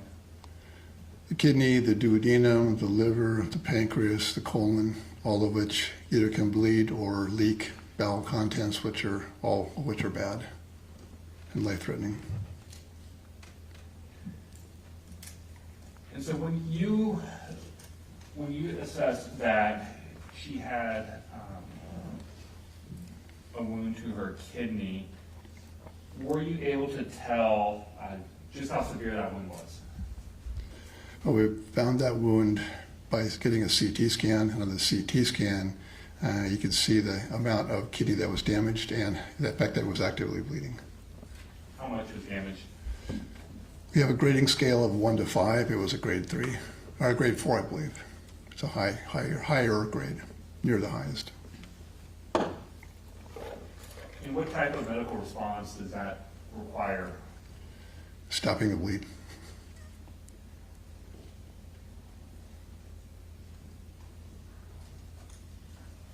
When you say stop the bleed, is there a certain level of urgency to stop that bleeding? Yes. How come? More time we wait, the more blood's going to get lost. In the case of her, before radiologists can do what they can do now, it was an operative thing, so to require surgery and often the loss of a kidney. The radiologists now, they're called interventional radiologists, so they can poke a needle in the groin, into the artery there, feed a catheter up the aorta, out that renal artery, and out to a kidney that's bleeding, and they can put a coil in there and actually stop that vessel from bleeding. So it's very technically demanding. It takes a while. The end of it's a Band-Aid on the groin. We kind of joke about it because of a very serious injury. On the outside, it's a poke in the groin, but otherwise it would have been, it would have kept bleeding and she would have died.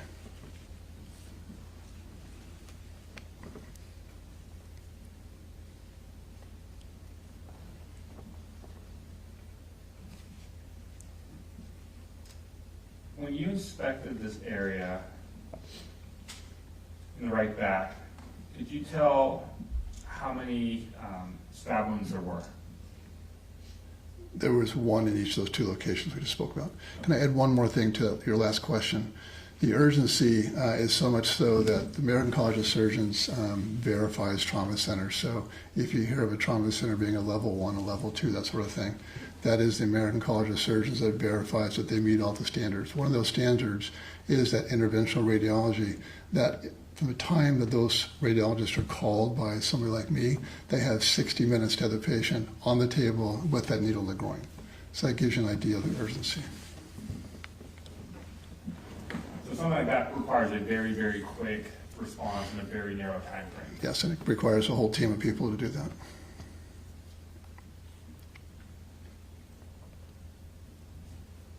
Could you tell in your CT scan, in your evaluation of Ms. Guillory, the angle at which the stab wounds were? Meaning, did they come like straight down? Did they come in at an angle? Not really. Because as you're standing and sitting and lying in different angles, the kidney's relatively fixed, but there's still some potential movement of from one position to the other. So, and we don't usually, sometimes we'll put markers on the outside where the injury itself is, so we have a little bit of a relationship on the CT scan. The problem with those markers is that they're metal, and then the radiation, the X-ray is kind of spray, so they make the image a little less clear. Could you tell how deep the wounds penetrated? Well, it got into the kidney, so I don't know, 4 inches or so.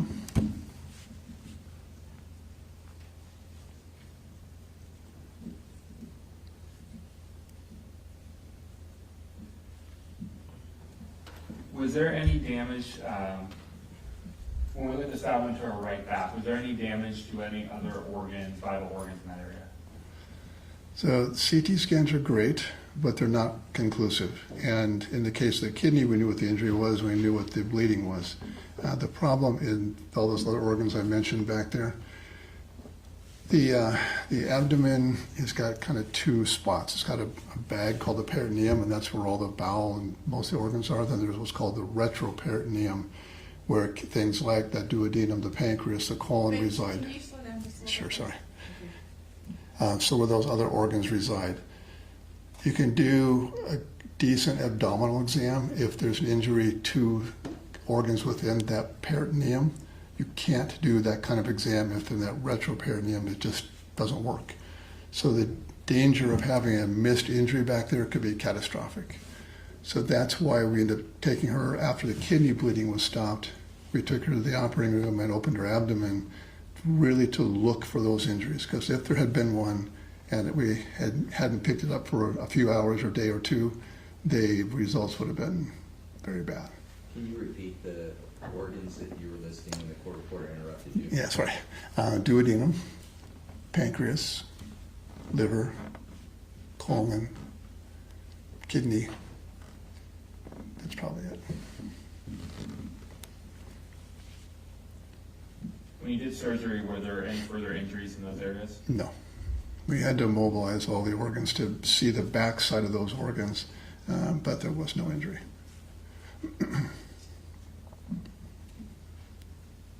And just as Ms. Guillory's kidney, if it hadn't been repaired, she could have died. When you say something could have been very bad, in this case, if there had been injuries to those additional organs, you mean she could have died as well? Yes.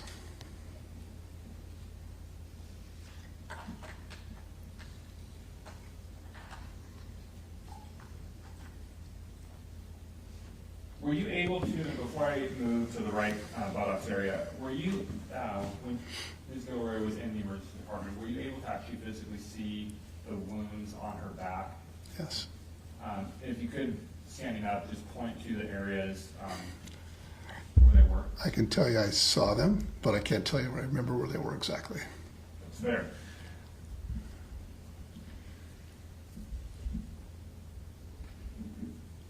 All right, now moving to the right buttocks area, was the stab wound here consistent with what you saw the stab wound to the right back to be?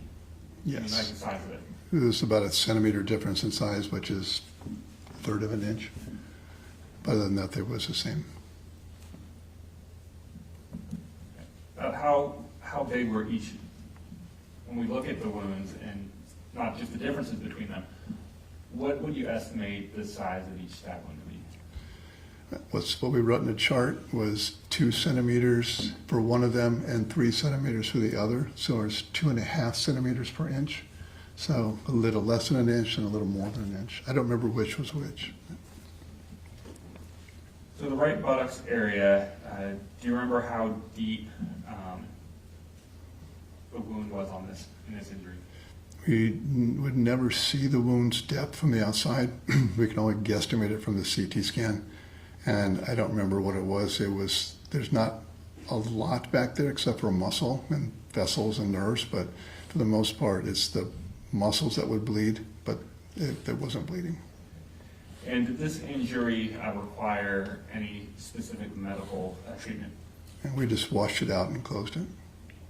So no vital organ hits with this one? No.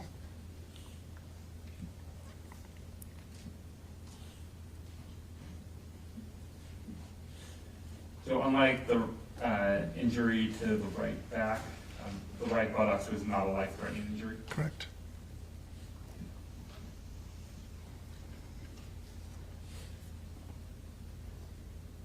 And did you have a chance to review Ms. Guillory's medical records? Yes.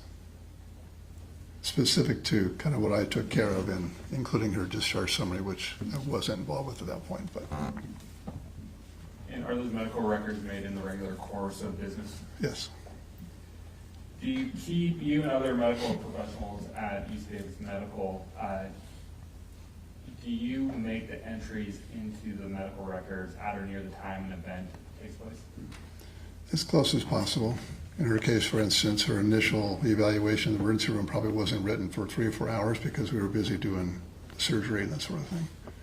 That's fair. So it's more of a priority to take care of the patient than to make the entries. Correct.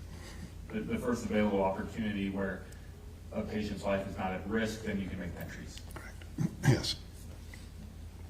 If you could explain to us how those records are prepared. It's all on the computer. There are certain templates, for instance, for a history and physical exam versus a progress note versus a procedure note, in this case an operative note. The history and physical basically is what the patient tells you, what your findings are, and what the studies are, and what your conclusions and plans are. And the operative notes are what our preoperative diagnosis was, what our postoperative diagnosis was, what the procedure itself was, who the surgeons were, how much blood loss, that sort of thing.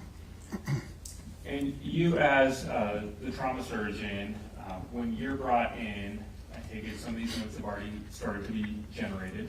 Yes. And while you're generating notes or evaluating someone, a nurse or another practitioner could also be entering notes into the chart? Yeah, simultaneously when the patient arrives, there is a documenting nurse who's taking down every time, every vital sign, every medication given. So those notes are by that nurse are being generated pretty much simultaneously as to what's happening. Some of the other nursing notes are maybe generated 2 or 3 hours later. But and as you're still tending to the patient, and Ms. Guillory, do you, or have you in this case, did you go back and review some of the notes that were being produced by other people while you were tending to her? most of what I look at is the radiology notes, the labs. The notes are, again, in the process of being generated. Some of those notes, I mean, she came in around midnight. I probably didn't see the residents' notes until 8, 9, 10 o'clock next morning because we're operating at 6 in the morning. And as multiple people have access to Ms. Guillory's chart, what are the process or what are the procedures in place to make sure that those notes are accurate? Theoretically, every note, so the notes get written by the residents, then they come to me to sign. I always put some kind of notation what my findings were. Theoretically, my signing means everything in that residence note is correct. If I read every residence note and every single word, I wouldn't be here. I'd be in my office reading more notes. Fair point. And so, when you looked at People's Exhibit 30 and looked at some of the notes, did you see references to your name in there? You got to tell me what reference 30 was. Certainly. If I may approach, Ron? Yeah, we haven't gotten there yet, so go ahead.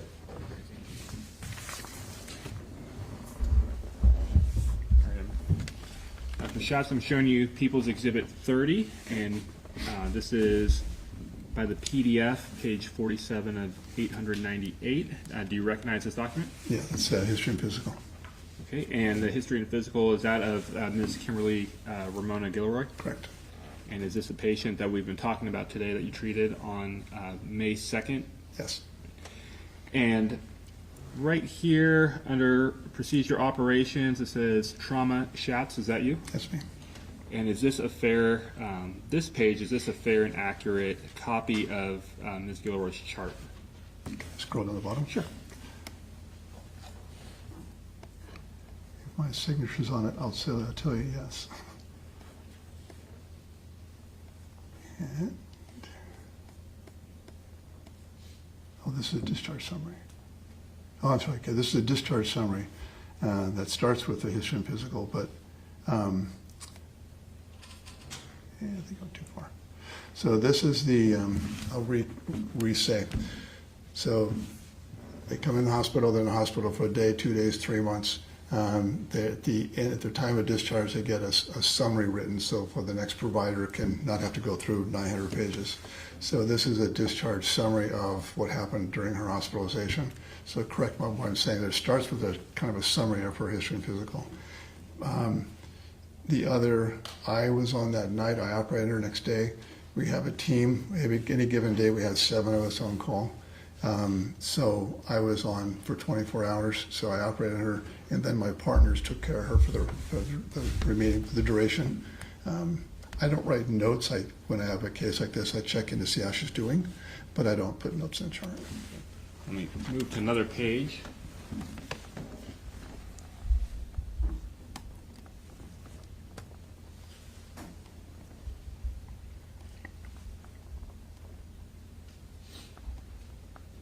Moving to page 72 of that. Do you recognize that page? That's probably part of her discharge summary too. That is a result of the CT scan of this case, her chest. Okay, and were you part of the CT scan or present for the CT scan? I was present when the scan was being done, yeah. Let me show you page 172. Any objection to these records? In general, no. I do have cross-examination. Okay. So we don't need to go through this process? They were his records received in response to his subpoena, so. Right, well, they're also cumulative. I mean, I have the doctor's testimony as to what he did. Great. So I don't know that we need to go through these records any further. Unless there's something particular that you want to draw out of Mr. Kumar. I don't mean to cut you short, but. Oh, no. Yeah. No. And Dr. Schatz, when was Ms. Guillory discharged from UC Davis? On the 9th of May, so 7 days later. That actually was my last question, Your Honor. Okay, great. Thank you, Charles. I appreciate it. So, Mr. Hutchinson-Cross.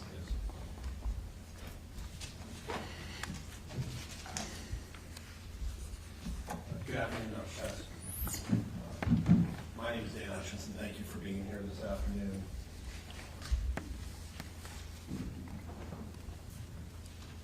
Sir, if Ms. Guillory's only injury had been the stab wound to her buttocks, she likely would not even have been transported to UC Davis Medical Center.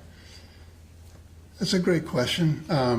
It's a penetrating injury, so it wouldn't have hit the highest level because it's a torso is and not in the paramedic's eyes. But it is a penetrating injury, so it still meets trauma criteria, so she would still come to us. It just would have been that mid-level activation of personnel. Had there only been the injury to the buttocks, you likely would not even have been involved in this case. I'd be involved a few hours later. When everything's done, the residents would call me and say, we got this lady, and this is what happened, and then I go down and see her before she gets discharged. That's usually the case. In this case, what really got you more involved was the injury to her back. Yes. That was on her right flank. And there are two things. One is that the basically two trauma criteria, activation criteria, the blood pressure less than 90, that was the one, and then the torso penetrating injury. So it's actually two reasons why she came to a trauma center and my level of involvement. So you mentioned the blood pressure and the penetrating injury. Correct. And it was to her right flank. Correct. That by right flank, you mean the right side of her back. Yes. You remember seeing that injury. I don't off the top of my head. But you obviously saw it. Correct. But you see many penetrating injuries. Correct. And I assume it's probably impossible to sit here 2 years later and specifically call every single penetrating injury you've seen. Correct. And that's why when the prosecutor asked you to show where it is, you couldn't specify where on the right flank it was. Correct. I will say that with experience, you learn to recognize patterns. So a specific location of gunshot wound, a stab wound, a baseball bat, with that knowledge of what's underneath that location. And that's when you start, can you recognize the patterns? If it had been a blunt injury, a baseball bat, for instance, the kidney still could have been split. So would it be fair to say that you were not particularly concerned with the injury to the buttocks? Your focus was on the injury to the back. Yes. You testified earlier this was on her right buttocks? Yes. Is there a reason why the medical records on multiple occasions would identify it as the left buttocks? I don't know. So, sir, I'm going to show you defense exhibit. This is not People's Exhibit 30, right? I'll show you People's Exhibit 30. Put it in search for left buttocks, and you see there's 6 results. You can just scroll through and take a look at all the times. Here's a little arrow up there you can press on too. Okay.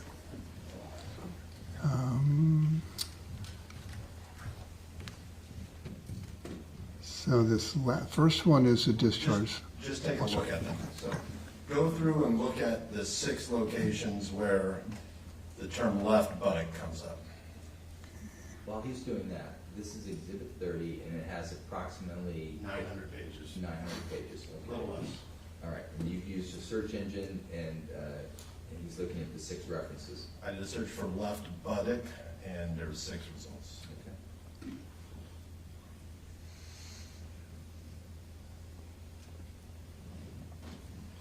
Yeah, some of these are, oh, okay, go ahead. Have you looked through all 6 of them? I think so, yes. Yes. There we go. And those entries where it says left buttocks, or left buttock, that is records that are entered by someone else. It wasn't you. Correct. Just a moment.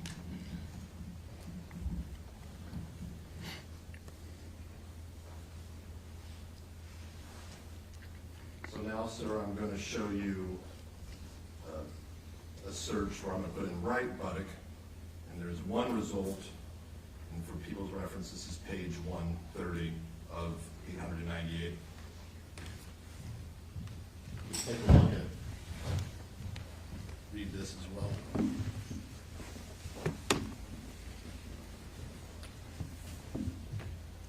Okay. This is, yeah, my note. So, as I said, Just take a look at this. Okay. Is this, where it says right buttock, is that your note, or is that someone else's? my note.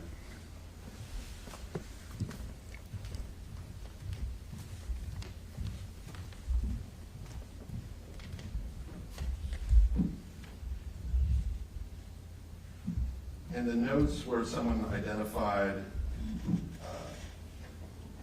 as left buttocks, who, based on what you saw, who entered those notes? A variety of people. Excuse me? A variety of people. Yeah.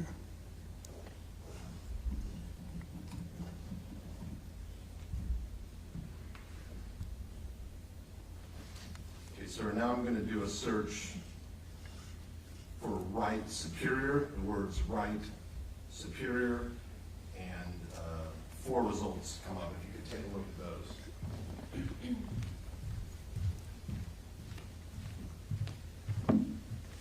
So you see, I put in right superior, there's 4 results. If you could just scroll through and look at all those.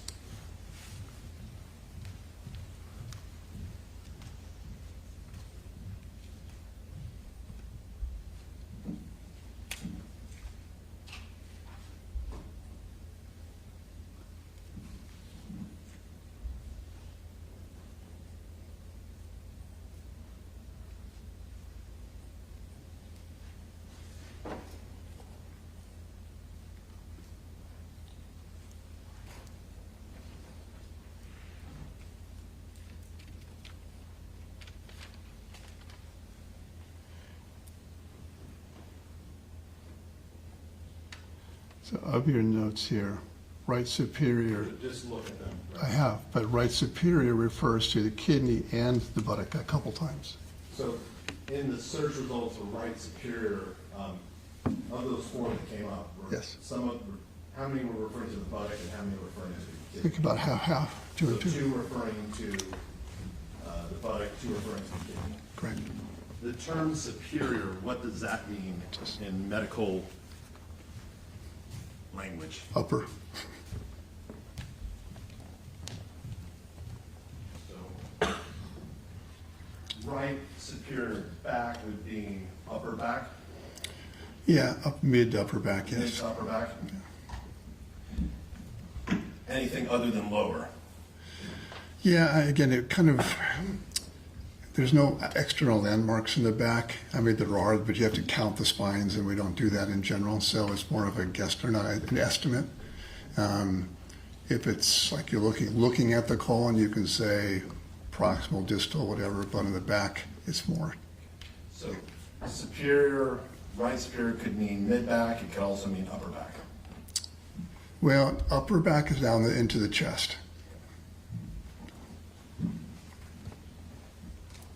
So, given the location where the kidney was, superior in this case is referring to more to mid-back? Yes.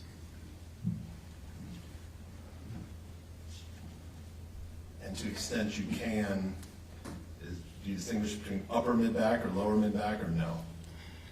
Again, if they, there's the back that we, in the lay terms, refer to as like the whole back. In the medical terms, if it's going to be more in the chest, for instance, I would say upper thorax would then direct others in the medical world. That's probably going to be more of a lung injury, as opposed to the back, which would be kind of like below the ribs. So, if you're referring to a buttock as the superior of the buttock, that would mean the top of the buttock? Or Yeah, and the iliac bone, the pelvic bone underneath, is the bone you feel on the outside. That's the upper part of that bone. So that mass down there is the gluteal muscles, the buttock muscles. So it's kind of in that general areas. And in terms of, in medical language, where does the buttock begin and the back end? That pretty much is that bone. The pelvic bone? Yeah, and the reason is because a bullet will go through the bone, a knife won't. So that bony pelvis is what protects all the internal things we were talking about before that live down there, the bowel primarily. So I'm not concerned about a internal organ if that bone's protecting it. So that's why the buttock is kind of on the upper part of the bone and then down to where that folds into the leg. So where, if someone were going to try to feel this bone, where is it located? If you're going to direct me to. So if you feel right on your sides, that's the top of that iliac bone. And that bone kind of goes around behind. So if you're standing, putting your hand right by your side, right at your hip, that's the iliac bone. Yep. Yes, sorry. So, sir, given that we have some conflicting information in the medical records, 6 references to left buttocks, 3 references to, well, 1 reference to a right buttock, and then 2 references to a right superior buttock, how are we to determine where the injury was, whether it was on the left buttock or the right buttock? I actually went back to look. Sometimes we take pictures. There were no pictures in the chart. I guess what it came down to is the injury was not our focus of our concern, but you're absolutely right. We do find errors like that in cases. Somebody writes one, what's the other? I tell you it was the right side, and the next thing you know, it shows up in a chart somewhere. So, but you're correct. It was incorrect in those documentation. So as you sit here today, from your memory, although you know there was 1 buttock wound, as you sit here today, you don't have an independent memory whether it was on the left buttock or the right buttock? No. I have nothing further. Thank you, sir. Thank you, Mr. Hutchinson. And Mr. Guillory, any redirect for Dr. Schatz? Dr. Schatz, can you just point to where the kidney area is located on the map? So if you feel kind of where your ribs are, it's pretty much right there. If you wouldn't mind standing up and Sure. point to that area. So my ribs end right about there. The kidney is about there. And it's about that big. I don't know, 4 inches.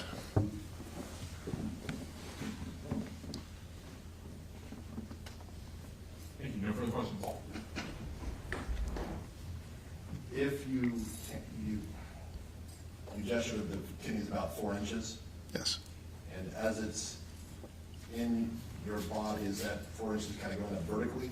Yes.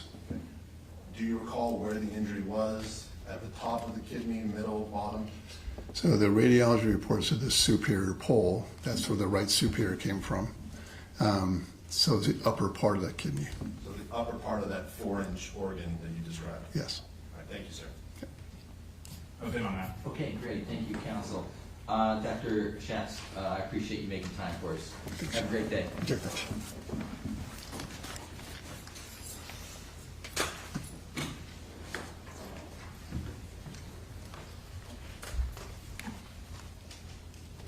Mr. DeMora, do you have a witness? People recall Officer Nicholas Burke. Can we approach? Yes. Just a moment. To the jury, I'm going to talk to counsel briefly in the hallway, so feel free to stand up and stretch. Thank you. Off the record.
back on the record. And thank you, counsel. You know, we're dealing with a piece of evidence that is a lengthy transcript. I need to review it in more detail, so I'm not gonna be able to do that right now, right in front of you. We need to take more time. And so that's my way of saying we're done for today, because I need time to look at it. And I have some other issues I want to address with counsel. So it has been a full day. Many witnesses have testified. And this trial remains on schedule. We're working this week, and we're working from 9:30 to 4:30 with our normal breaks. And as I indicated earlier, the jury appreciation is a week, so the things that they have down there will be there all week. So I hope you get a chance to pop in and do that this week sometime. And so the three-part admonition is in play. We're going to see you at 9:30. Don't form any opinions. Don't discuss other than scheduling, and then don't research. And I'll see you back ready to go at 9:30 tomorrow for a full day. Thank you, folks. Operator.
Back on the record outside the presence of the jury. So there was an objection by the defense to the statement recorded by Officer Burke as to the witness Alberto Osorio. And I want to just get that more robustly stated on the record. Mr. Hutchinson, state your objection. Yes, Your Honor, this was recorded by... Can you pull that mic close to you? Yes, this is a body camera recording of Officer Burke's entire interview with Mr. Osorio shortly after he responded to the location. And the people stated the basis for this admissibility over a hearsay objection is a prior inconsistent statement and prior consistent statements. The people seek to play not only a small portion of the recording, but the entire recording. Looking through the transcript, with perhaps one exception, I don't see anything that would be inconsistent with his testimony. But it should only be that portion that is admitted, not the entire recording. Also, with respect to prior consistent statements, it's not enough simply that it be consistent, then any prior statement will ultimately be admissible. It has to meet the foundational requirements in Evidence Code Section 791. And without reviewing Mr. Osorio's transcript, with perhaps one exception, I don't believe that would apply at all. So there may be one or two portions that people can play under those exceptions, but it's my position that the entire recording remains inadmissible hearsay. I should note that although this was taken shortly after this incident, the people do not seek to admit it as a excited utterance. The court will see that Mr. Osorio is extremely calm. By his own testimony, he hadn't observed anything, and in describing it, he is clearly talking about the incident 2 hours earlier where they chased Khalid Siddiqui, and he is combining the two incidents as to one, which is very confusing for Officer Burke, as the court will see. So I don't believe the entire portion is admissible over a hearsay objection. Okay, and what portion have you flagged that you have no objection to? Well, I said possible. I asked the people to articulate which statements they believe may apply. I don't think it's my. Well, okay. Well, you said. I said may apply. All right. I don't want to. Okay. Thank you. And then Mr. Vanderhook, briefly. Yes, Your Honor. So there is some inconsistent statements regarding the description that he's putting forth and the timeline of the events. And I think what Mr. Hutchinson is saying kind of highlights the inconsistency of the statements, because the statements here are not actually about something that happened 2 hours earlier. He's talking a lot about something that happened 20 minutes earlier. And so you have something that happened at 9 p.m., which everyone agrees was not Mr. Dominguez. And then you have something happening 10 minutes before the stabbing, and then you have the stabbing. And Mr. Osorio was talking about things that happened in like the very short period of time before the stabbing. In addition, to the point that the statements are consistent, there was a cross-examination of Mr. Osorio that kind of had this implication that he's affected by people's statements outside of what he observed, and that he heard statements from other people, and that's affected what's going on with him. And so we have this statement, an intervening event, and then his testimony, and so this becomes a prior consistent statement to the areas where it is the same and it is therefore admissible. And I indicated when we met sidebar in the hallway that it's the type of thing I really need to review Mr. Osorio's testimony, which I have extensive notes on, and then review the transcript, and then consider your respective legal arguments and apply the law. So I'll do that, and the matter is of the objection to this body cam of Officer Burke as to the statement of Alberto Osorio is submitted. Okay, and then the defense indicated they had issues they wanted to address, and so what else was that, Mr. Hutchinson? There are two issues. There is a motion to exclude witnesses. As the court is aware, the prosecution sent materials to some of the experts with a cover letter making purported assertions of facts. One of those assertions of facts was that the prosecutor told the experts the cut to the tent was not a puncture, but it was a long slice. That is a fact the prosecutor told the experts and asked them to make an inference from that. We learned from Mr. Chessman's testimony that in fact it was a puncture the size of a tissue, and that it was later cut or torn by someone else. So my request, I've received a certified transcript of that portion of his testimony. I'm asking permission to provide it to the experts, given that they were told something contradictory by the people in the cover letter. But since there is a motion to exclude witnesses, I need the court's permission before giving them a transcript of testimony.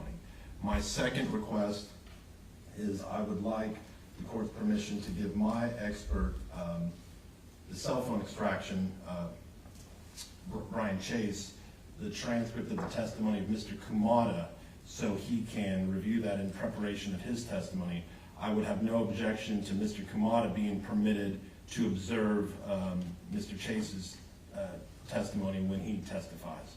So those are the two exceptions I'm asking for the court's order to exclude witnesses. Okay, thank you. Mr. DeMora, any argument? Mr. Vanderhook to respond. Okay. And I'd submit on these requests. I think it's really important for the experts to get all the best information that we can give them. And so I think that anything we can do to get them accurate information, to get good opinions, is going to be beneficial to finding out what's going on here. And so, I mean, I would either submit or join. I think it's a great idea. So my general rule is that the witness exclusion doesn't apply to the experts, and that we didn't clarify that, but I mean, this is standard in complex civil cases, that the experts can watch the whole trial, and then you question them about what they watched, what they didn't, so they have an understanding, and they certainly can watch the testimony of other experts. That's a best practice and essential, or at least get daily transcripts. So anyway, if the parties are agreeable, I would just qualify the witness exclusion rule to exclude experts from that, and you can provide anything from the trial to the experts as long as you're letting each other know what's being provided. Sound good? Yes. Okay, agreed? Yeah, it's fine. Okay, all right, so it's open transmission, bad word, but anyway, to the experts. The experts are not part of the witness exclusion rule. Okay, thank you. So we clarified that. Was there another issue, Mr. Hutchinson? No. Okay, so that's defense. How for the prosecution, anything? No issues, just one thing to bring to the court's attention. We were riding in the elevator this morning, alternate juror number 6 said good morning to the people, and that was it. Really nice fella, you know, for sure, Roger. Yeah, so anyway, that's fine, and thank you for indicating that. And it's probably worth reminding the juror, because it's not normal to see people every day and to just ignore them. So, but I will mention one more time to the jury. So then I wanted to bring to the party's attention, I don't want to get caught flat-footed on jury instructions, and so I want the parties to be working on this. I realize we still have many days of evidence. But Mr. Hutchinson, you had mentioned an argument for an instruction depending upon the evidence for involuntary manslaughter. And so I would call your attention to Justice Hope's opinion in People v. McGee. That's MC capital G-E-H-H. And that's 246 Cal App 4th 1190. And that's a 2016 opinion. And it's an excellent opinion to guide this trial court on the various issues about the admissibility of state of mind evidence in phase 1, and then and what instructions should be given in a case like this. And they explain why involuntary manslaughter is not a proper instruction in a case like this. And basically the argument that if the defendant did not realize and appreciate that the person being attacked was a human being, that is a defense, and that is a defense that's set forth in insanity and would have to be tried separately at the second phase. It does not amount to involuntary manslaughter. And so they go through that in great detail, drawing from the California Supreme Court opinion in Elmore, and I won't, I'll just direct you to that opinion. So listen, I'll take argument on it. If you're advocating for that, you can make a record, but it looks to me to be black letter law, and the fact pattern there is in some regards similar to what we have before us in this case. The court would intend to instruct on Calcrim 3428 regarding specific intent and mental state. So I want the lawyers to either stipulate to language and or be prepared to make argument. And I want to hear your argument on Calcrim 627, which deals with hallucinations. If there's any evidence of that, be prepared to give me argument on that. And it seemed to me there was one other. Oh yes, the people want 362 consciousness of guilt, and I believe the McGee case, if I remember correctly, yes, it has a very good discussion about how you should draft those instructions for consciousness of guilt under Calcrim 362 and state of mind under 3428 when you have a defendant and the issue is whether they can appreciate right and wrong and so forth when they're engaged in conduct. So anyway, I wanted to give you a heads up on those issues, and no need for comment right now, just keep working on it. And I also noticed, Mr. DeMora, I don't think I saw GBI in that list that you put together. And so maybe I'm wrong, but I put a question mark on that. So you might want to, consciousness of guilt is 362. There's also 371. But yeah, GBI. Okay, so I wanted to share that with you on jury instructions. And you've got a full day tomorrow, Mr. DeMora? Yes. Okay, all right, good, thank you. And then I'll try to get to the Burke thing in Osorio. Anything else for the defense? Your Honor, the people advised me that they may arrest as early as Friday.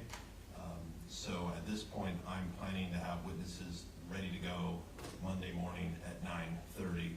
If the people rest earlier, I could potentially have at least 2 or 3 witnesses here Friday, but that is my plan at this time.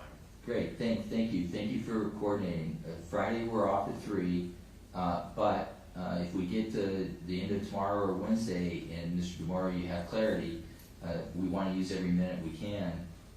We've got these experts on the back end, and we don't know how long deliberations are going to take. So every half day that we can save is a good thing. It gives flexibility to this jury. So just keep working together and keep those witnesses on call for Friday for now. Thank you. Yeah. All right, folks. I'll see you tomorrow.